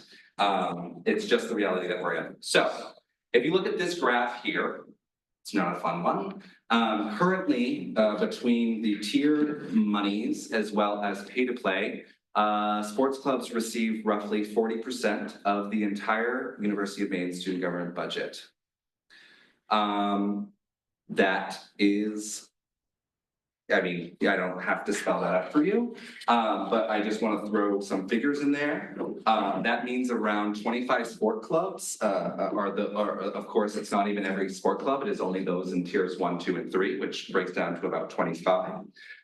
There are 204 undergraduate clubs total. And if you take 159, also taking into account the 20-ish that aren't UMSG recognizable, such as individual Greek life chapters, etc. The rest of that only share about 14.3% of this total student government budget. Additionally, sport clubs are able to draw from the unallocated. So there is a striking and concerning and in many ways, I think, unacceptable inequity here that's been created. Now, problem is, this has been set in stone. The budget has been passed, and there's no backtracking. This is the reality that we are functioning under. So in my opinion, in order to rectify these things, I see two main ways to go forward with this. This is where it is getting a little bit opinionated, but also I want to first explain that there is not fat to cut from the operating budget of the student government. I actually think that student government has done a very good job running kind of by the skin of its teeth when it comes to wages and office budgets and such like that. So if there was more to cut from there, I would have already looked at that. But unless we're want to cut either executive positions, which is actually part of this proposal, which we'll get into, or Jeff, Sean, and Pam, which at that point, I don't know what you expect student government to look like. This is the chunk of money that we're looking at. There's two glaring, obviously, exceptions to this. First being sport clubs getting about 40%, and student entertainment following a close second with 32.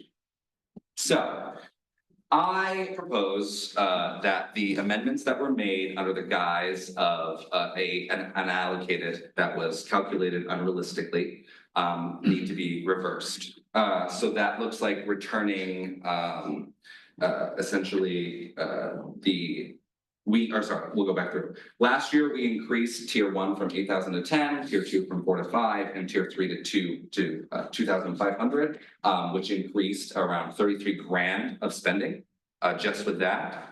And then the second program, the pay to play program introduced in 24 was an extra 24,000, which means just the increase to sport clubs last year is much greater than the unallocated total. Returning these funds unallocated would almost actually more than double it. But more is needed to address the funding gap, because the reality is that those tier changes were made under the reality that sport clubs were unable to continue to afford and perform under the current budgeting. Things are more expensive as a fact. So that means just because we're not funding them as much doesn't mean that their need goes away, right? So I do believe that if we're going to hold ourselves to the same parameters as we do our student orgs, I think any sort of internal discretionary funds should look like the limits that we set. So the next thing I would propose is that we would reduce the entertainment budget to a cap of 25% of the full budget. which would return about 36 grand to the unallocated pool. This shift would move student entertainment from two large shows, two shows to a single show with a slightly larger budget than that both shows would be, but it would still be obviously a significant decrease in terms of the entertainment that we do provide. In that case, I see the Assistant Vice President of Student Entertainment being a redundancy, and that is another 5 grand of savings. So that would be my intuitive and honestly the most straightforward, in my opinion, and fair way to break that down. What that would look like is returning the unallocated to around 33%. And capping the other two at 25. That would also cap sport clubs. I would put another cap within there that would disallow sport clubs from being able to be allotted more than 25% of the entire budget. I think that is more than reasonable, but that also allows flexibility within depending on the situation at hand. If we're back in a situation where student government was a few years ago, where no other clubs were really using student government funds, but student sport clubs, I wouldn't want to refrain that, but this is a way that it kind of balances it out and makes the Senate at least a little bit more accountable, and we see it when those things are hit. We kind of will be almost like let know that we are giving a lot of money and it's getting inequitable. So I would also suggest that we would then tie the tier money to that 25%. What would that look like? Oh, this is my fun little graph, actually. Let's see this first. So this is what it would look like post breakdown. A lot more even. And I do believe, I don't know how we got away from it, but the unallocated should absolutely be the biggest piece of this pie. I think it is the main reason we are given the student activity fee is for those events that show up through the year and those requests. I think it's the biggest part of our learning experience when we have students come in and do those proposals. The fact that it ever got away from this is frankly unacceptable. So what would that look like? Scaling things to a certain tier. This is basically what it would look like if we did not change the tier amounts and we scaled it down to that 25%. With that scaling factor, it would basically make it around 150. And then again, this is if no changes were made, even to the tiers. So you can see that, in fact, if we were to revert back to the previous numbers, the 25% is actually above that, so it would be fitting of that. But if we did not, the 25% would, if we did not take down the tiers, it would automatically take them down to pretty much those levels. So what we're looking at is what I'm saying is that we're breaking even in our previous spending and we're overspending now, right? So that gets into our conversation of what are our options and where do we break even? How do we get out of this hole? And I came up with two. Before we move into those two, do you want to open it up? Sure, yeah, and anybody can stop me at literally any time. I know this is a lot, so I'm just. Are there any questions for the speaker? Senator Michaud? I have a question which probably will have a follow-up question. So was the decision to have a $1,000 buffer, was that by choice or was that a mistake? Because I just feel like I remember from last year being under the impression there was a bigger buffer already, or maybe I'm just remembering that wrong. As a fellow senator, I'll pitch in on that. I was also under that. I also remember being told that it was not going to cost us anything and that we would have a healthy unallocated. And because we were told that, I would assume that it was a mistake and an oversight. Hence why we'll get there. A part of my resolution will be writing it into policy that it happens every single year. Yes, we'll get there, I promise. Any other questions for the speaker? Go ahead. So in the beginning, you said there was, I think it was $30,000 getting taken from the activity funds. Like, how do they choose who, or like, I guess from the students, because they pay it, right?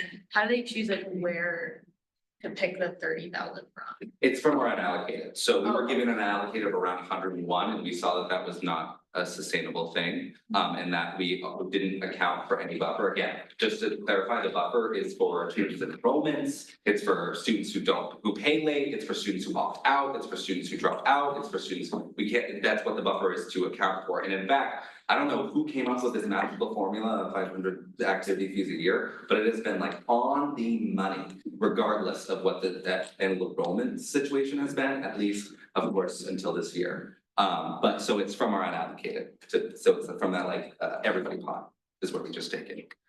Representative Wentworth. How did you come up with the 25% cap for the sport clubs? I felt as though the 25% was reasonable under the concept that, of course, the activity fee is not. The point of the activity fee is not to break even on that like $63 a student, and sport clubs are more expensive, so it does leave that room of discretionary funds for the Senate to make those decisions. But what it essentially what I see is if we have entertainment and sport clubs, which have been our largest spending, which means that they're big parts of what we already do. And with student entertainment, it's something that we give to all students, right? So it's like an all student technically, right? And it makes it so the unallocated remains higher than both. So can I ask a follow-up? Yes. You made a good point that I was going to suggest that student entertainment is more available to all students. So I'm not seeing how that's equal to sport funding. So why they're both paying 25%? I thought it was, again, realistic because that's what sport spending looks like. I think that like, I don't see 25% as being like, it seems reasonable to me, especially because it leaves the unallocated closer to a 33, which I wrestled with the concept of capping sport clubs to their tiers and not allowing them to dip into the unallocated, but I felt as though it's something that EDC should remain the arbiter of. I think that that's why our EDC exists. But I guess it's not, I saw it as if we're going to cap a group of students spending, we should cap discretionary spending within student government to the same degree, I guess is how I saw it. Because the thing about 25% is, we'll get into it, because I intend to make those changes anyway. 24% could be 400 grand, right? And we'll get there. But this is basically, it's setting a floor and not a ceiling. Does that make sense? Cool. Senator Bum, did you? It was just, trying to rehash that it's the floor and not the ceiling, that they can always, that sports clubs and student entertainment can always come to us and ask for more money. Yes. From the allocated after we see what a year starts to look like. Yes, yes, so it's not going to restrict, this is about annual budgeting, right? So this is not about, again, I think that EDC, the whole point is to meet the moment, and I think it would be it's just bad policy to take that away from EDC. So like I said, if we're in a situation where all the tiers are 25%, we got 100 grand unallocated, nobody else is coming in for it, and rugby needs to go to nationals for whatever, we've done it before, so it allows for them to. Yeah, I guess what I was kind of getting at about going to one is that student entertainment is accessed by a lot more students. So I'd rather see the floor for sports be set at a low. I would say that, except more students benefit from the things that we spend sports club on than have historically gone to student entertainment events. But again, you're right. Again, this is all me trying to come together with a recommendation. Yeah. To your point about sport clubs, they do have the numbers of how many people participate in hours and all that kind of stuff. We don't have it here tonight, but that might be something for a future help guide decisions. Just a thought. Well, I have those numbers, I try to look at those numbers. They're not very reliable. Does tennis have 158 students? Didn't think so. So here we go. Senator Hubbard. So you said that these changes are stuff that you're still planning to apply, even if, regardless of the decision of the budgetary requirements and Yes. all the other two. This is something I will be moving forward with regardless. This is something that will be hitting the Senate floor within, I would say, we'll get to a timeline. Representative Merchant. Just for the go home, because I know we'll be talking about the other provisions. as like for community reports, for example, our like current budgets as they were for like this year, if nothing were to change, will we be expecting a decrease in like allocated funding from like that in annual budget, if you know what I'm talking about? So like the $5,000 that was allocated to cans, will we be expecting less of that money going into next year if nothing changes? So this is a point that I haven't gotten to just yet, but this is a perfect segue into that. We're also like, obviously, we would be, because if you look at the breakdown, community associations and boards are not our biggest, like, what's the word? Spenders. And I think that we've been very reasonable. I think that the events that are put on and the way that those things are, but again, it's up to EDC. And if we were looking at another year like this, everybody's gonna see it pretty much across the board. Now, would that be half of your money? No, probably not, but 4,500, maybe, right?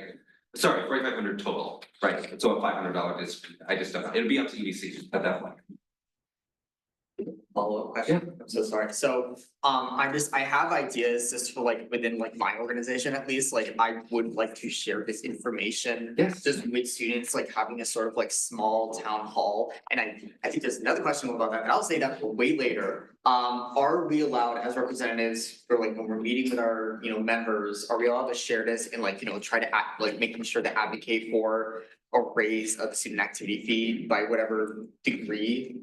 I'm more or less asking for a blessing. We'll get there. Okay. I love your goodness, but like, we will get there. Senator Waters. Do students taking 6 credits or under pay into the student activity fee? They do not, and they have historically never. Go ahead. Are those students allowed to take advantage of student government events? Technically not. Any other questions for the speaker, Senator Harvey? Never mind. Yeah. Any other questions for the speaker? Seeing none, I guess we can move into. All right, so essentially, we talked about the scaling factor and what that would look like. So let's go back to our options, shall we? So a little bit of a background on this student activity fee. The student activity fee was last raised in 2023. It was based on inflation. It was the first time it was raised in since 2018. It was roughly a $10 increase, which was entirely based on CPI. And for transparency's sake, if we did base it on just the inflation index, it would only raise $1. That, I believe, is a testament to the fact that things have raised exponentially past inflation. That's not it's just not a realistic number to go off of. And that being said, let me just start with a few concepts. Number one is what I called approach one, go big. So the table below represents the financial impact of the Go Big proposal, which raises the student activity fee by $22 a semester, bringing it to $100. Under this proposal, the total budget for UMSG increases to $1,272,000. Obviously, these are rough numbers, keep that in mind. Derived from the updated $85 SAF per student across both semesters. Taking into consideration our current semester projections, this increase will significantly boost the unallocated pool, which serves as a financial buffer for ad hoc requests and unforeseen expenses. With the 1,000 buffer, the projected unallocated will be around 400 grand, but applying the traditional buffer, it will bring it down to 339,000. Now, with that being said, obviously an unallocated of $300,000 sounds awesome, but it's also not a realistic kind of breakdown of what that would look like. I see any sort of activity fee raise, the Senate would likely put some of that money toward entertainment. It would see budgeting be changed. I'm sure we would see a little bit of an increase on rep boards and stuff. This is the option that would give us, this would not just alleviate the problem, it would, or just the spending deficit, it would also give us almost 100 grand, 150 grand of additional buying power, brand new buying power. I'll wait until I get to the next one. The next option, go mid, the $11 increase. This is halfway in between. This would bring the activity fee to $89 a semester. Under this proposal, with an $11 increase is essentially the break-even point. If we wanted to sustain the spending that we currently make, we would have to raise it by at least $11. This would not allow us to do anything extra. This wouldn't allow any newer events. This would not allow any extra funding to anywhere. This would essentially allow us to continue to spend on sport clubs that we do. Now, that's not realistic either. We already talked about how we're gonna change that. So this too would essentially, in my opinion, shake out and break down into what would look like a needs. We would be able to meet, I would say, the demands and needs of students for that year. But I think that this is essentially kicking the can down the road, and you would see student government begin to slip back into that issue of spending and things increasing over the next few years. I don't know how many more years it would take for a student activity fee raise to be necessary. I can't predict that. That's enrollment. That's a million different things. But I think that this one does not take it off the table. It just kind of kicks the can down the road. Again, it is a totally worthy cause. With that being said, I'm going to just read my little thing. Actually, no, yes, I am. No, I'm not. Never mind. We're gonna look at this. So this is the activity fee comparisons to similar institutions. This is not fleshed out. Dylan, I'm about to answer your question. I wanted to present this to start this conversation, but my goal is to finalize this report by Friday and have it out to the public. So that is what I would say. I mean, you can start talking about it now, it's fine, but it's just not gonna have all the information, and know that you'll have a more updated one at the end. But I think this is a pretty important breakdown. It shows the three. This is the current, where UMaine currently is. This is where it would be if we did the go mid option, and this is where it would land if we did the go big option. So I want to have a little bit of a conversation about how student activity fees work at other institutions versus ours.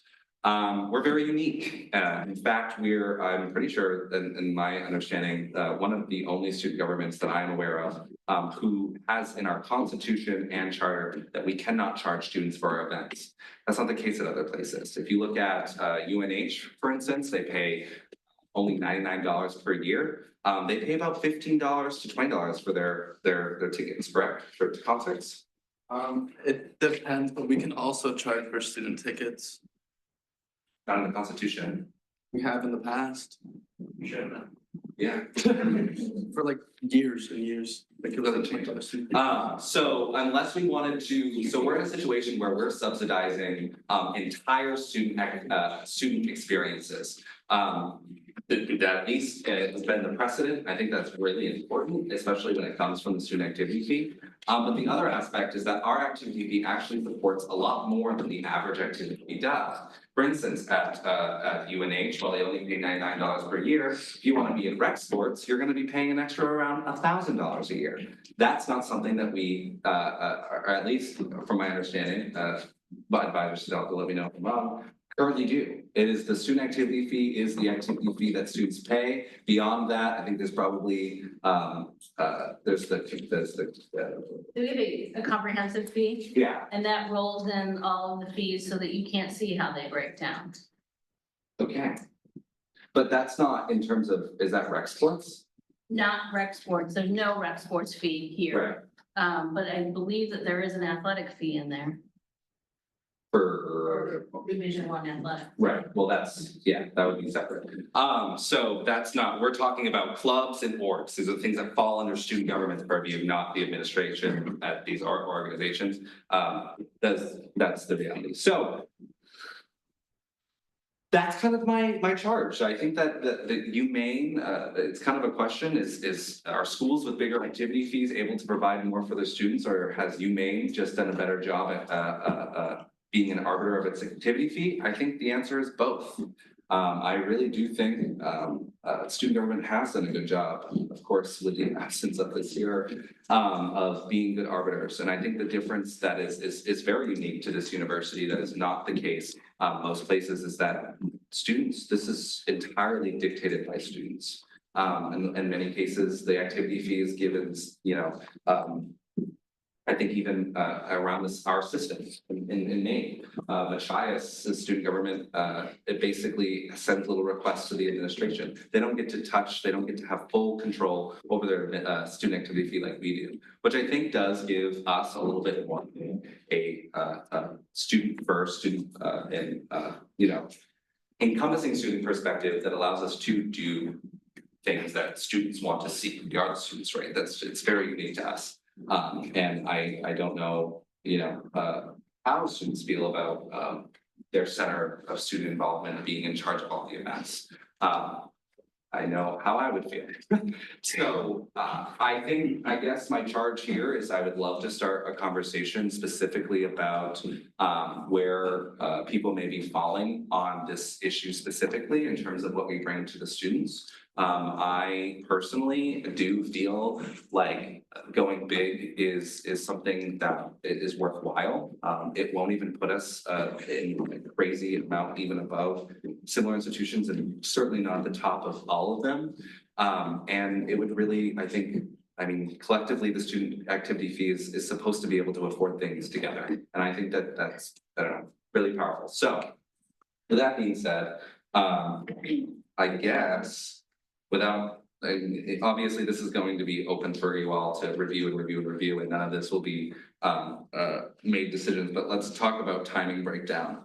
So important dates, the final Senate meeting of the fall is December, yeah, I have that right, yeah. The tentative increase amount should be submitted to Vice President. This is just putting in perspective, just so everybody knows. We're not passing anything by next week, it's just important dates. A tentative increase amount needs to be submitted to Vice President Kelly Sparks and pass the Senate by February 25th. So by February 25th, we need to have made a decision on what amount of money we'll be sending to referendums, because the Vice President or Vice President Sparks needs to put together the comprehensive budget proposal to the board. And essentially what it will hinge on is that she needs to know what she's putting together so that she can put it together. And then if the students vote it down, she can just pull it out, but it's much harder to put in than pull out, right? She needs to know what the tentative is. So we'll have passed it by then. And then exec election, did I get that on the money? Is it 10 through 15? Thought it was the week before this year. It might be, yeah, I went off just like off my mind, so that's fine. So essentially, the election, if you don't understand, or if you don't know how a referendum works, it will be as a referendum, as you would see if you hopefully voted in the last election. It's those like ballot questions, it'll go to the whole student body in that way. And then the board meeting for activity fee raise consideration happens in May. So that is why we need to prepare for the worst, in my opinion.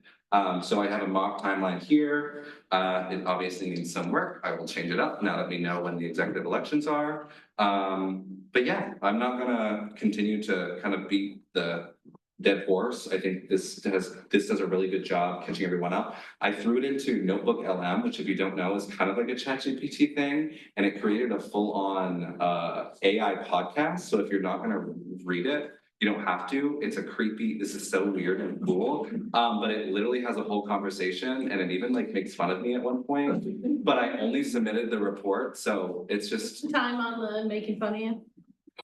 I don't know, but it talks about President Trump wanting to have his cake and eat it too.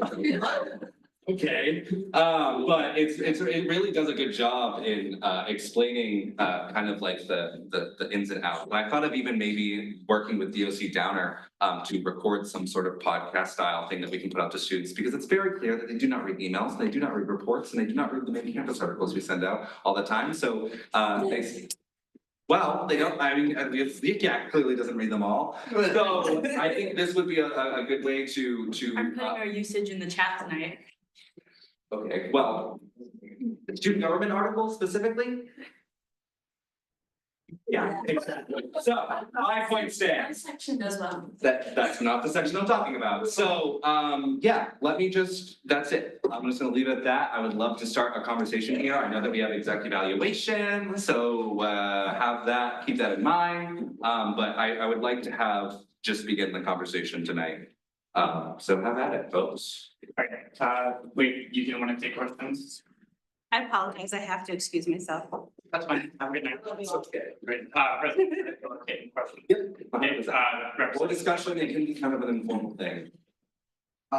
Wait, so discussion, okay, I was just like, I just wanna make sure, just let me know if I'm you're not. Anyways, I just wanted to like just, I guess to throw in my hat in a ring. As someone who has been on campus for like practically 4 years now and been a part of clubs. I know again, I might be doing off in the territory, just like, no. Feeling the budget crunch wasn't as apparent, going from last year into this year. And it, at least for my opinion, it has sucked. At least in terms for, the clubs that I'm a part of, having to smooth out different prices and places depending on which would have, the best bang for our buck. And also the fact that I've had to ask multiple times about whether we had discounts or will they be able to like throw in some extra food? I will say also like for the fact that Shaw's has also been very helpful for my discounts, because other than that, we've been spending a lot of money for just Shaw's. So I guess I just wanna like throw it out for everyone. For the clubs that put on events, whether it be small or large, past and present and also coming future. There's a lot of effort that's put into it and there's a lot of money that's put into it.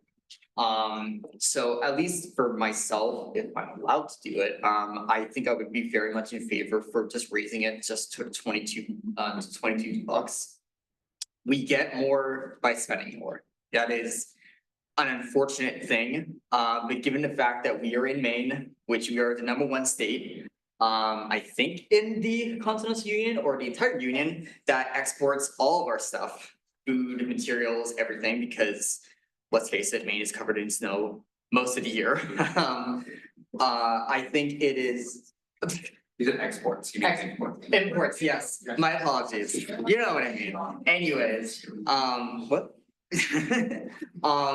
So I think that's something that we should all just like bear in mind about, because geographically speaking and just financially speaking, I think it is very important for us to do an increase. I wholeheartedly agree with that. Senator Bum.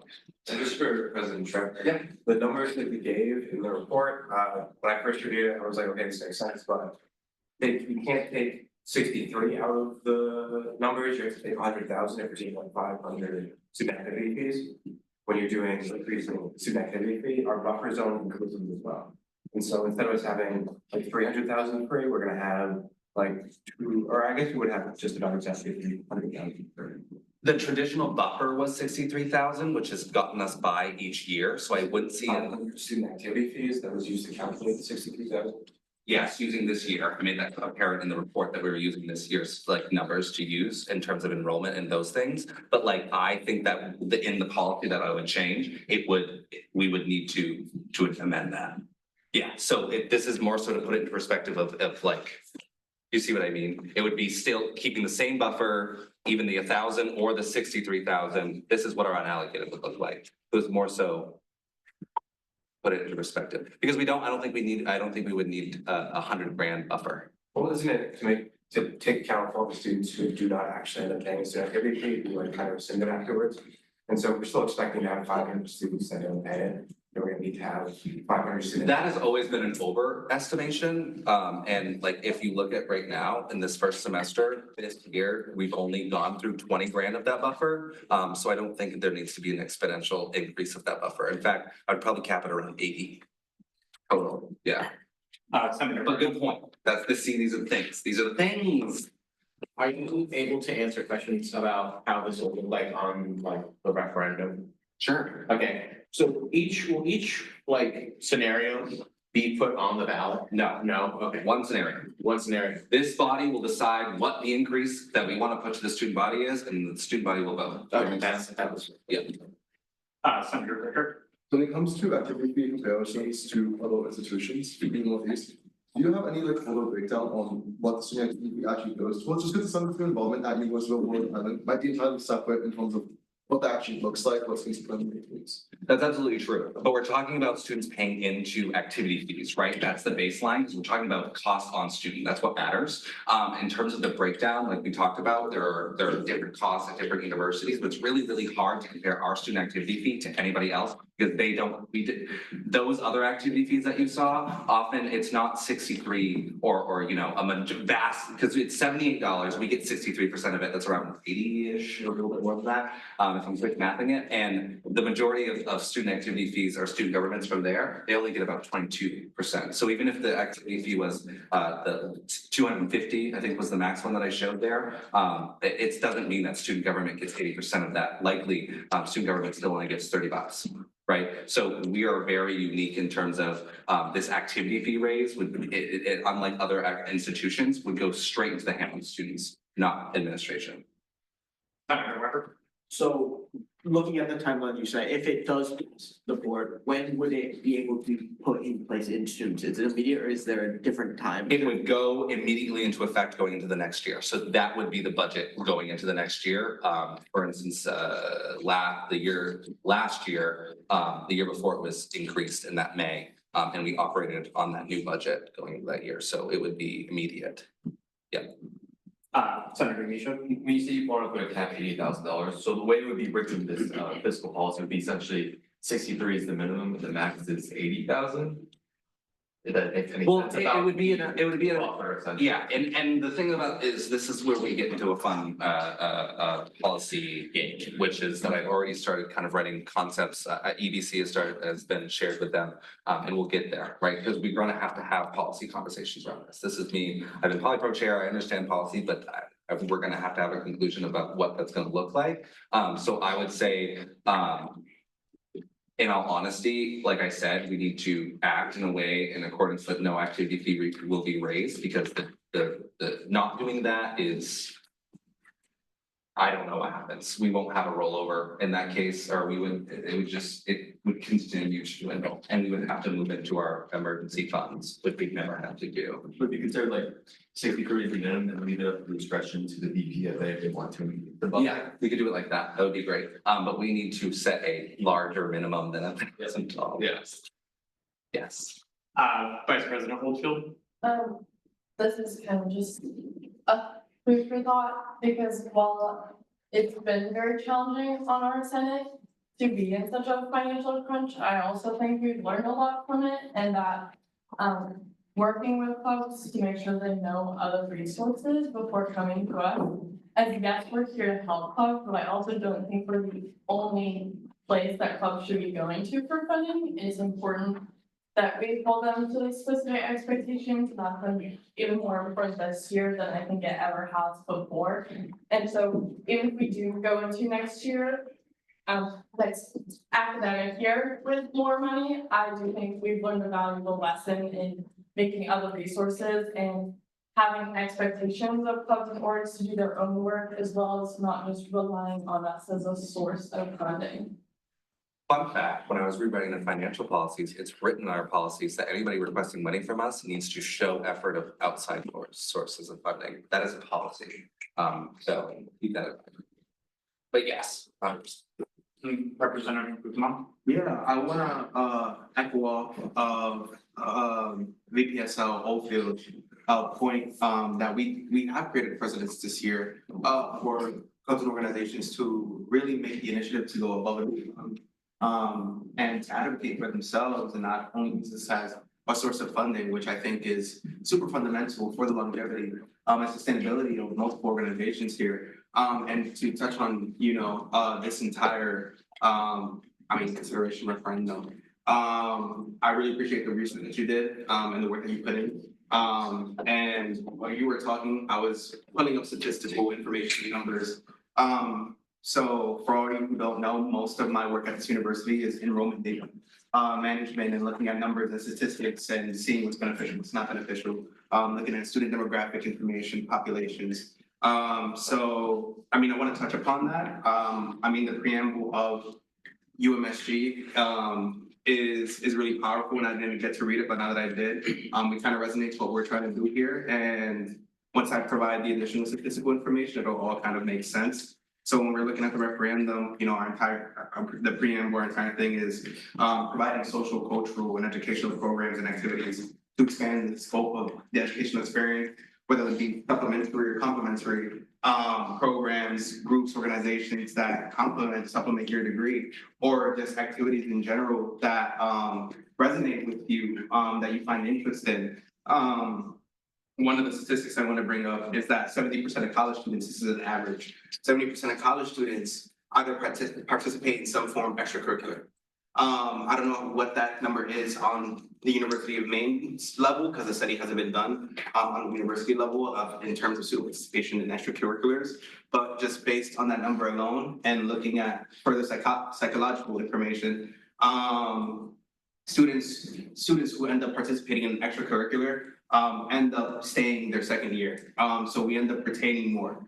So if we do an increase on the student activity fee, we can alleviate a lot of the stressors and potentially open up new forms of opportunity. I mean, and it's early on where recently you look at the enrollment numbers this year, we had an 11.4% increase in first year enrollment. That's 11.4% more of first year students that are coming to UMaine, not only for the educational experience, but for the extracurricular organizational club experience that's offered here. We also look at international enrollment. That's been up 25% since 2020. So to reference that 2020, we had about 400 and ish something students, international students. We bumped that up to about 550 now. So 25% increase. And we look at also racial statistical information. We are actually becoming less predominantly white as an institution. So our Caucasian identifying student enrollment is actually dropping, while our other races or ethnic groups are increasing in population at the university. So by doing that, yeah, that's a statistic there. Also looking at what the nearest metropolitan city is, which is Portland, 2 hours away. Students rely on our events within our organizations that we are currently leaders of or part of to, you know, get that community, get that community relation just experience in general, programming in general, entertainment. We are kind of the main source. I mean, you also look at, you know, the athletics here. Maine athletics is the athletics of Maine, the state of Maine in general. That's why we're Maine athletics. So there isn't much to do in this state, and a lot of students come here without, you know, feasible means of transportation. So, you know, going to Portland on a weekend expenditure is not feasible for students. So having the accessibility to attend our many various events that happen, or be a part of conferences, be a part of all these other events that we throw on, whether that be philanthropic, whether that be community building, community-based events, gives students the opportunities to be a part of, you know, that 80% statistic that is a part of the extracurricular, then we retain more students, which then gives a better experience, which then brings brand awareness. And then additionally, we're seeing it now. More students are becoming more involved in clubs than ever. They're going to different conferences, which represents UMaine, because if you don't know, UMaine is a R1 institution, and there are only 146 of those in the United States.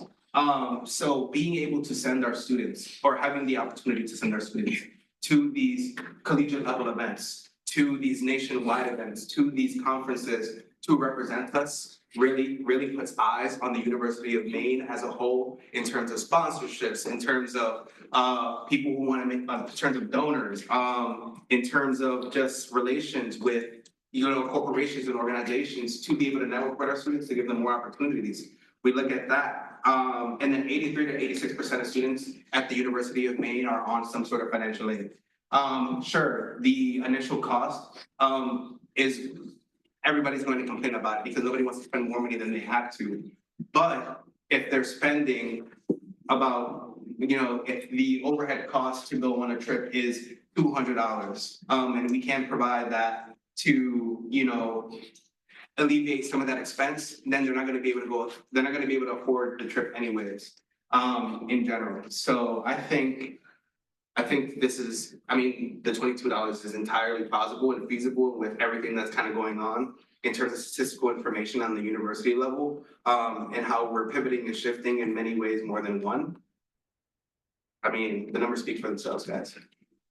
And I just want to put a few things in there. I want to also reiterate that when we're talking about the things that students have at least requested, I would ask any of you to remember a time when a student wanted less money. I think actually it did actually happen this one year. That was weird. Everyone, I don't remember what that was. So I actually can. Oh yeah, it was SAC. Well, that makes sense. It was internal, but very rarely outside of. Sorry, I didn't mean weird. I just meant it was weird and peculiar that has never happened. I've never had somebody say you can cut us. That doesn't happen. I mean, we're in a situation where it's not even just clubs who come in, and obviously there's an equity here, right? But that need doesn't go away. The need that we're filling for sport clubs does not go away. They will still need that money, and they will need it from somewhere. And they want bigger events.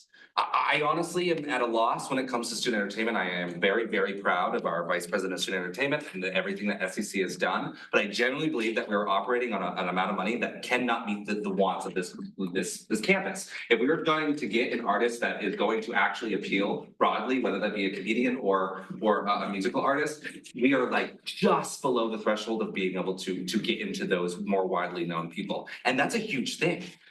College concerts is a huge deal when it comes to as Representative Guzman was talking about, that appeal of UMaine, that community culture, like these are big things. That's what we do.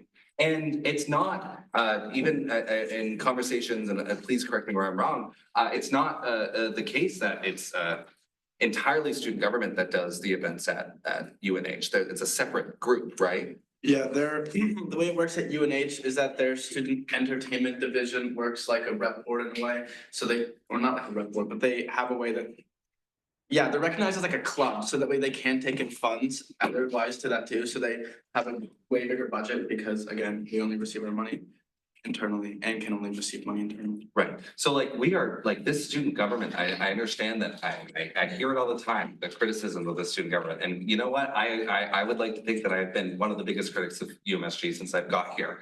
But like on top of that, I think the way that we have set up, it gives an autonomy to the student activity fee that is just unseen anywhere else. I think that's an important thing when we're talking about students paying more, it's going straight to students. That's not the case for all the other raises of prices at this university. Sorry. Senator Waters.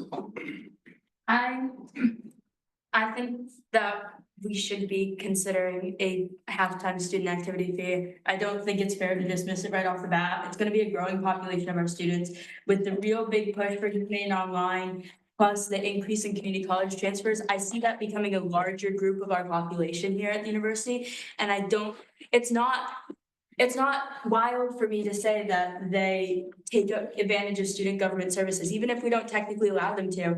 The Beekeepers funding request had a 6-credit student fill out that funding request. That's their treasurer. And that's great for them that they are a 6-credit student. And it's great that we serve them, but also they don't pay into the pot that we used to serve them, right? And many other universities have part-time activity fees. They're not the same price as the full-time students. But it does exist. It's not, I'm not making it up I'm not making it up. It's real. And it's not also impossible to have 2 questions on a ballot like student referendums. We could have a question for the full-time students and an activity fee raise, but we could also have a question on whether part-time students should have an activity fee, half-time students should have an activity fee and what that activity fee would be, so that we can still have people vote to raise our student activity fee as it's desperately needed, but also consider the fact that our services are not. I just think it's something that's worth considering and shouldn't be as easily dismissed as it has been. So I think right now, like, while I do agree on some level, then again, I'm going to be a senior right now, so maybe this has no worth, but I think we need to worry about getting rather than 2 birds with 1 stone, 1 bird with 1 stone, and fighting the battle where we can. I think that this may be a referendum in the future for the next grouping of student government as it follows grouping where we are now, but that is just something that I feel we need to worry about what we can increase for the student body that we cover and what we have right now. And I think that is going to handle that. I'm not discounting that idea whatsoever, like, that's not what I'm saying, I'm just saying that this is something that we need to focus on and put our energy on rather than splitting it in two at the moment, because there is so much work to be done on this. Senator I feel like these two things can work in tandem as our solution to the problem. I don't see why we have to push one back when they're both aiming to target the same problem, which is our funding. Senator Ball. I think we're in such a bad situation right now that we have to be in triage mode. We have to decide what we want to do first and what is the most important action. This is the most important action right now. Students have a bandwidth of which they're able to like focus on things, so we're throwing information at them and trying to get them on board and know what the student activity fee is.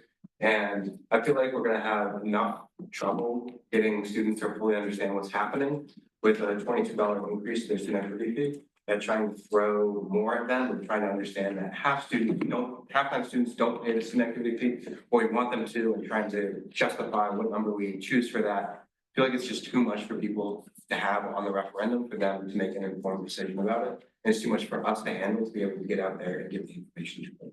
Senator Weber. I think like a huge, I wouldn't say a problem, but a huge thing that lacks is the visibility of what student government is spending money on, and or how much money like is getting put towards different things, because like looking at just the amount that we spend on student entertainment, like it doesn't get through people's heads. So maybe like what Representative Guzman said is like people won't like a $20 semesterly increase. But when you see how much money things cost or how much we are putting into things that people do care about, things do matter, I think it will soften a blow of that. And I do think spending effort to get that out and get that more visible to the student body should be a priority, because it is important to what we are doing.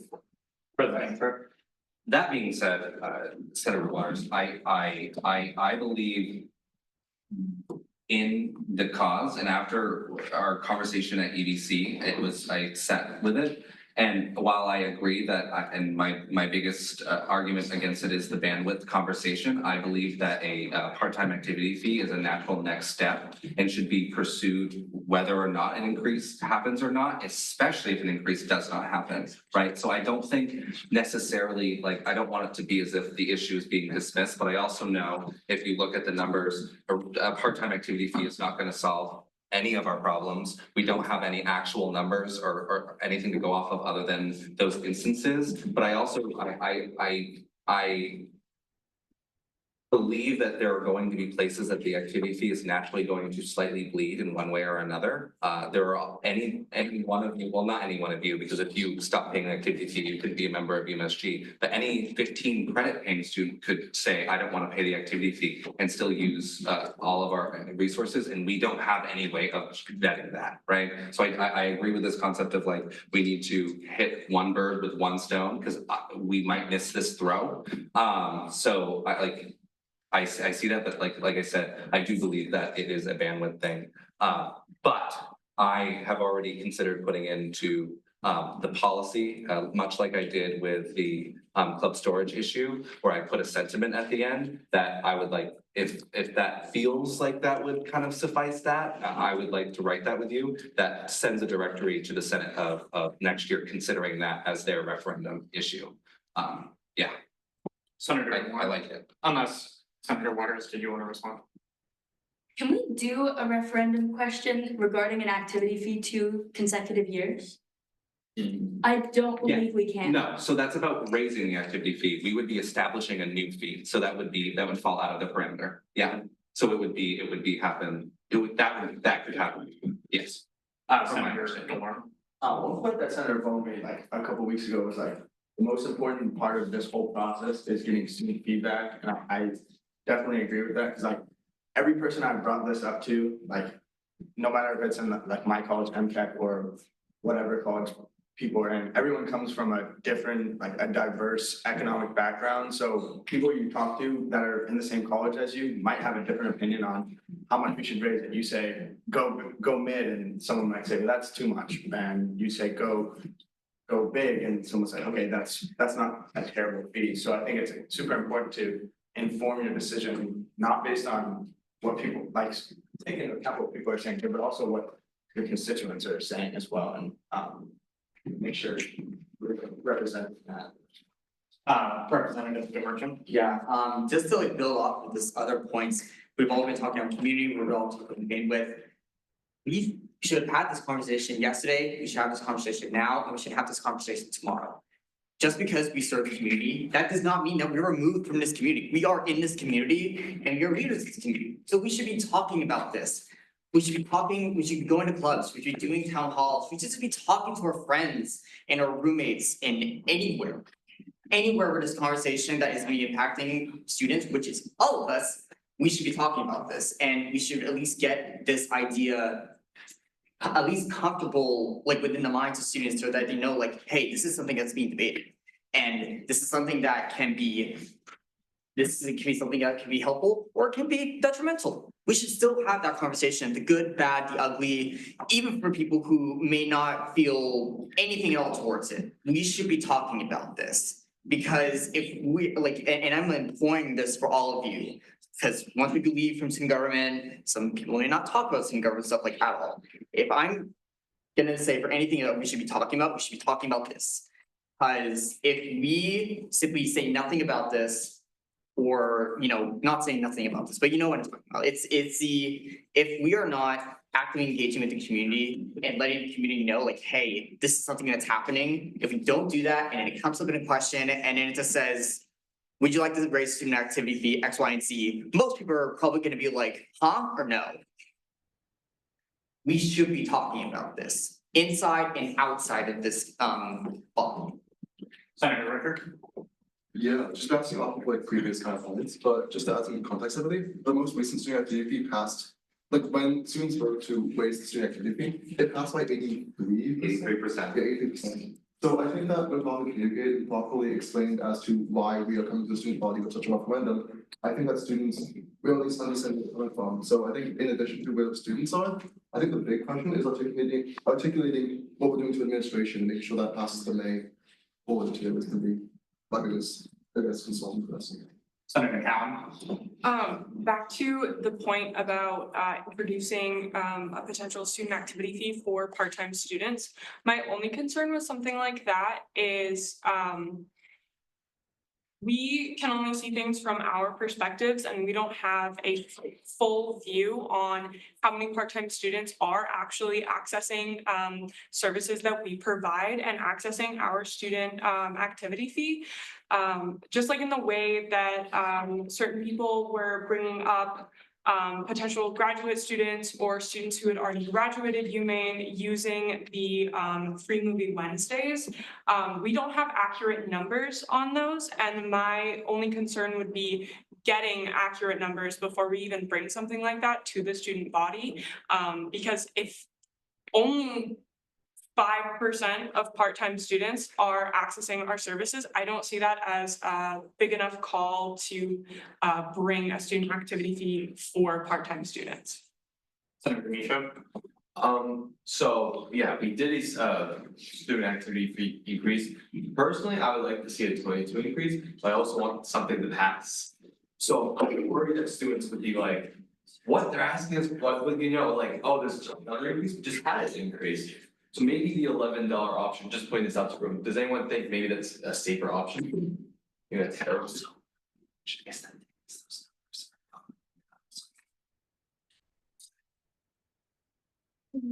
Senator Harvey.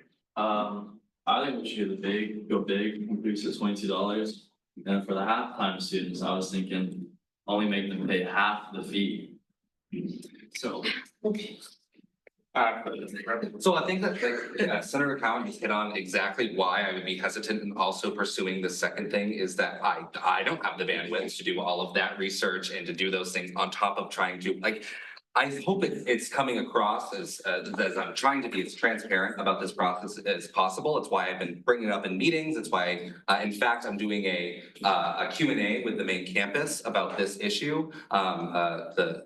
Sophia is collecting questions that students already have. It's out there. And that's why I put it out there. I put it out there purposely, saying it over and over in my reports so that it would, so that the people, especially those who are engaged, would at least first start to hear it. I do intend to, once the report is done, condensing it like I've been talking about for a while, an op-ed that kind of explains at least my opinion as student body president as of what this looks like and what this will look like. I think that'll be a way that will be communicative, but I think that's where I'm at is I want this to be as transparent and communicative as possible. Like the conversation, I think that there is absolutely a student government in the past that would have moved into executive session for this conversation. Absolutely not. Like this is student money. And at the end of the day is I can run this organization on $0 if I have to, but either like it's gonna be up to students. And to your point, I hear you. And I think too, every student that I've spoken to, even those who have, from those who I'm like 22 increase and they're like, oh yeah, to those who I say 22 increase and they're like, after explaining it to them, they've always come to being excited about the concept. Cause I'm talking about like, you wanna know what I'm talking about? A $22 increase? What? You're not gonna say no as a senator. Not very often when it comes to, of course, the types of funding that we're seeing, like reasonable funding. That doesn't mean we should start throwing money willy-nilly. That's how we got into this situation. I think we've learned an adequate lesson. And that's a lot of why I'm building in safeguards within the budget so that it never gets out again, right? That's a lot of what I'm trying to do this year as president is leaving this, whether I leave this year or whatever happens, next semester and what I decide to do, I want to make sure that when I leave this organization, it is sustainable, not just in a precedent, but also in policy, right? So when it comes to, I think that I do believe that this body can come to a conclusion on what we should put to the students. I think that's why we're here. I think that we could just throw it to a referendum and you know what I mean? There are things that need to be decided here for simplicity's sake, for timeline's sake, for how we're gonna go to the board because we need, so to this point of like, oh, can we put both to the referendum? No.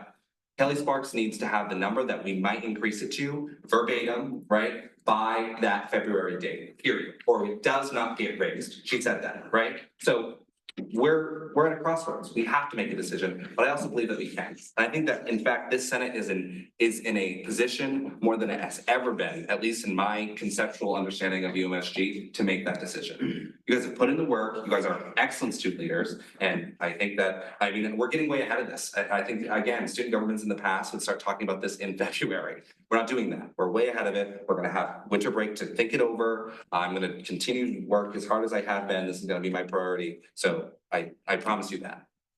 FVPC chair? I wanna point out that we may have friends that are part-time students. To be a senator, you can't be a part-time student. You also don't vote on anything that is sent out to the students. They don't have representation here on this body. I think that if we are introducing a conversation about student activities for part-time students, they need to be represented. And we may not have the appropriate environment for that to happen right now. Senator Waters. Alright, so it's 8:40 and exec evals could take an hour for people that are new and have never done them, so that could take an hour, so just keep that in mind if you're asking repeat questions. And also, we've had 2 half-time students at least, just in the time that I've been here serve on student government. Who's the other one other than Sean Jernigan? Tristan. Right? Well, that would be because, There were reps. no. He was a senator, who became a rep, so does that, and that, I would say that as vice president, I was never aware that he was a part-time student. So that, but when I made the decision to waive, it was Sean Jernigan who was, in fact, I made this decision for an at-large position. We were not at full capacity. There is no language about senators having to pay the activity fee. There is language about representatives and executives having to pay the activity fee to hold their positions. So it was kind of murky. I waived it for him for 2 reasons. One, he was technically a lifelong learning college, which doesn't exist in our Senate. And 2, the seats were not full.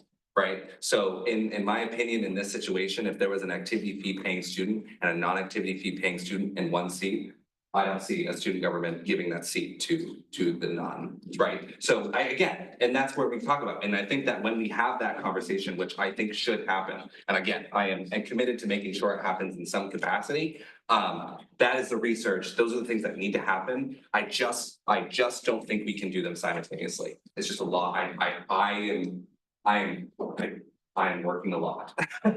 I'll leave it at that. Representative Lebec. I'm going to add this in, changing the trajectory of the conversation vaguely or briefly. Not to drag out more time because we do need to get to executive elections as Senator Waters said, or not elections, evals, that's part. I want to point out that as a representative for a college that obviously is not an academic college, we don't get a lot of funding, they don't do outside funding towards us, all of our funding comes through student government or almost through student government, and recently, when we have tried to raise money for different projects, aka the May Deal pack out, we made $200 less than we did just this spring, so just this last semester in the same year. And that is something that is happening to a lot of clubs and orgs as they fundraise. People do not have the means to donate as much or do as much, and that is something that we need to consider in raising this. And that is why this raise, whether it be 11 or 12, 22 or somewhere in that range, is important because that supplements, even though they're trying, that supplements what cannot be fundraised themselves. And I want to make that just very clear as somebody who's in that position right now. That's what I'm experiencing, but it is something for us to consider. Okay, I'm just gonna drive this home, just because I'm now more aware of the time than I was before. And I think that this has been very productive, and I know that I've been the one that said that we need to keep talking about it. I will leave it to this, we have a lot of time to come to this conclusion, we do. But the reason I wanted to start this tonight is I do feel as though that this body hasn't had a good group think, and also I think that we're now all on the same page of the situation. I understand that before now, without this report, I wasn't entirely understood, like, this is the work that had to get done. So with that being said, I would suggest that perhaps we could do maybe 10 to 15 minute conversation business items each week that are time limited, if that's something that we want to talk about to continue it going. I think that everything that you're saying, I don't think that we're running in circles. I think that we're getting to the meat and potatoes of it. But I would say that I think we should move into executive elections, or, oh my goodness, executive evaluations. And I'm so available for these conversations. And I'm also interested in potentially creating some sort of presidential task force on this issue. But again, if there are meaningful things, please, yes. I'm gonna limit it to really, really good points. It sounds like, as the person chairing this meeting, it kind of seems like we're all on the same page of what we want. We're all just kind of scrutinizing it, which is amazing. So let's try to keep it to new points. I really don't want to be advocated. Senator Ricker. Yeah, real quick, because I might even take like a preliminary vote on where the Senate stands on this issue, because regardless of what decision has to be at the end, like the Senate has to be unified when we talk about it, because even if. No, it doesn't. That's what discussion and debates for. No, like. Okay, what I mean is that even if we have a 75% people at table, but 25% who don't want to raise it, even if we walk away from the Senate passing it in itself, the 25% would muddy the waters and muddy the message and leave it up to the student body in general. I just think like making sure that it's a clear, decisive decision agreed upon would be key here, which is why. Unfortunately, that's their right if they don't think it's in the best for the student body. Well, I'm not calling you. Senator Cowan.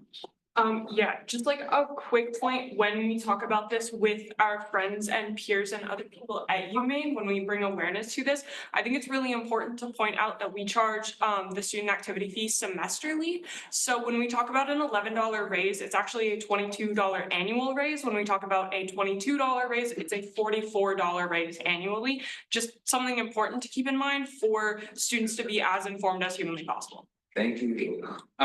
We'll do two more. Representative DeMarco. Yeah, just directed towards Senator Waters and any other, all the other members that had expressed interest in doing the half like student activity fee. Like, as you know, we've stated, we're not like there's a general consensus that there's not interest in it doing it this year. That does not mean that it goes away. I think. We established that, we have stuff to do. No, yeah, but I was gonna say, at least for that end, I think it wouldn't be bad if senators still had those ideas and if they want to work on that outside of the very, very precious time of the executives to flesh that out and give it to them for the next generation for student government. I think I should definitely like just really point that home. If that is an idea that you or any other senators want to do that, I think you should do that. At least have it written down and give it to someone that could do it. So, Senator Gillen, you wanna? Yeah, I did, okay. I just wanted to point out that when many of us attend University of Maine for its affordability and kind of like going off of what you said earlier, it is kind of ultimately a $22 increase if we stick with that $11 increase. And I'm a big fan of the go mid option. Because while I do acknowledge that we need to take hard steps and that there's like this big gap that we're trying to bridge, I think that in this economy, we should be going towards a point where we can be sustainable and not necessarily like look towards like that expansion aspect of things right now. Like, I think that we just need to get to where we need to be and kind of consider that whole expansion aspect of this later. Great, don't call it there?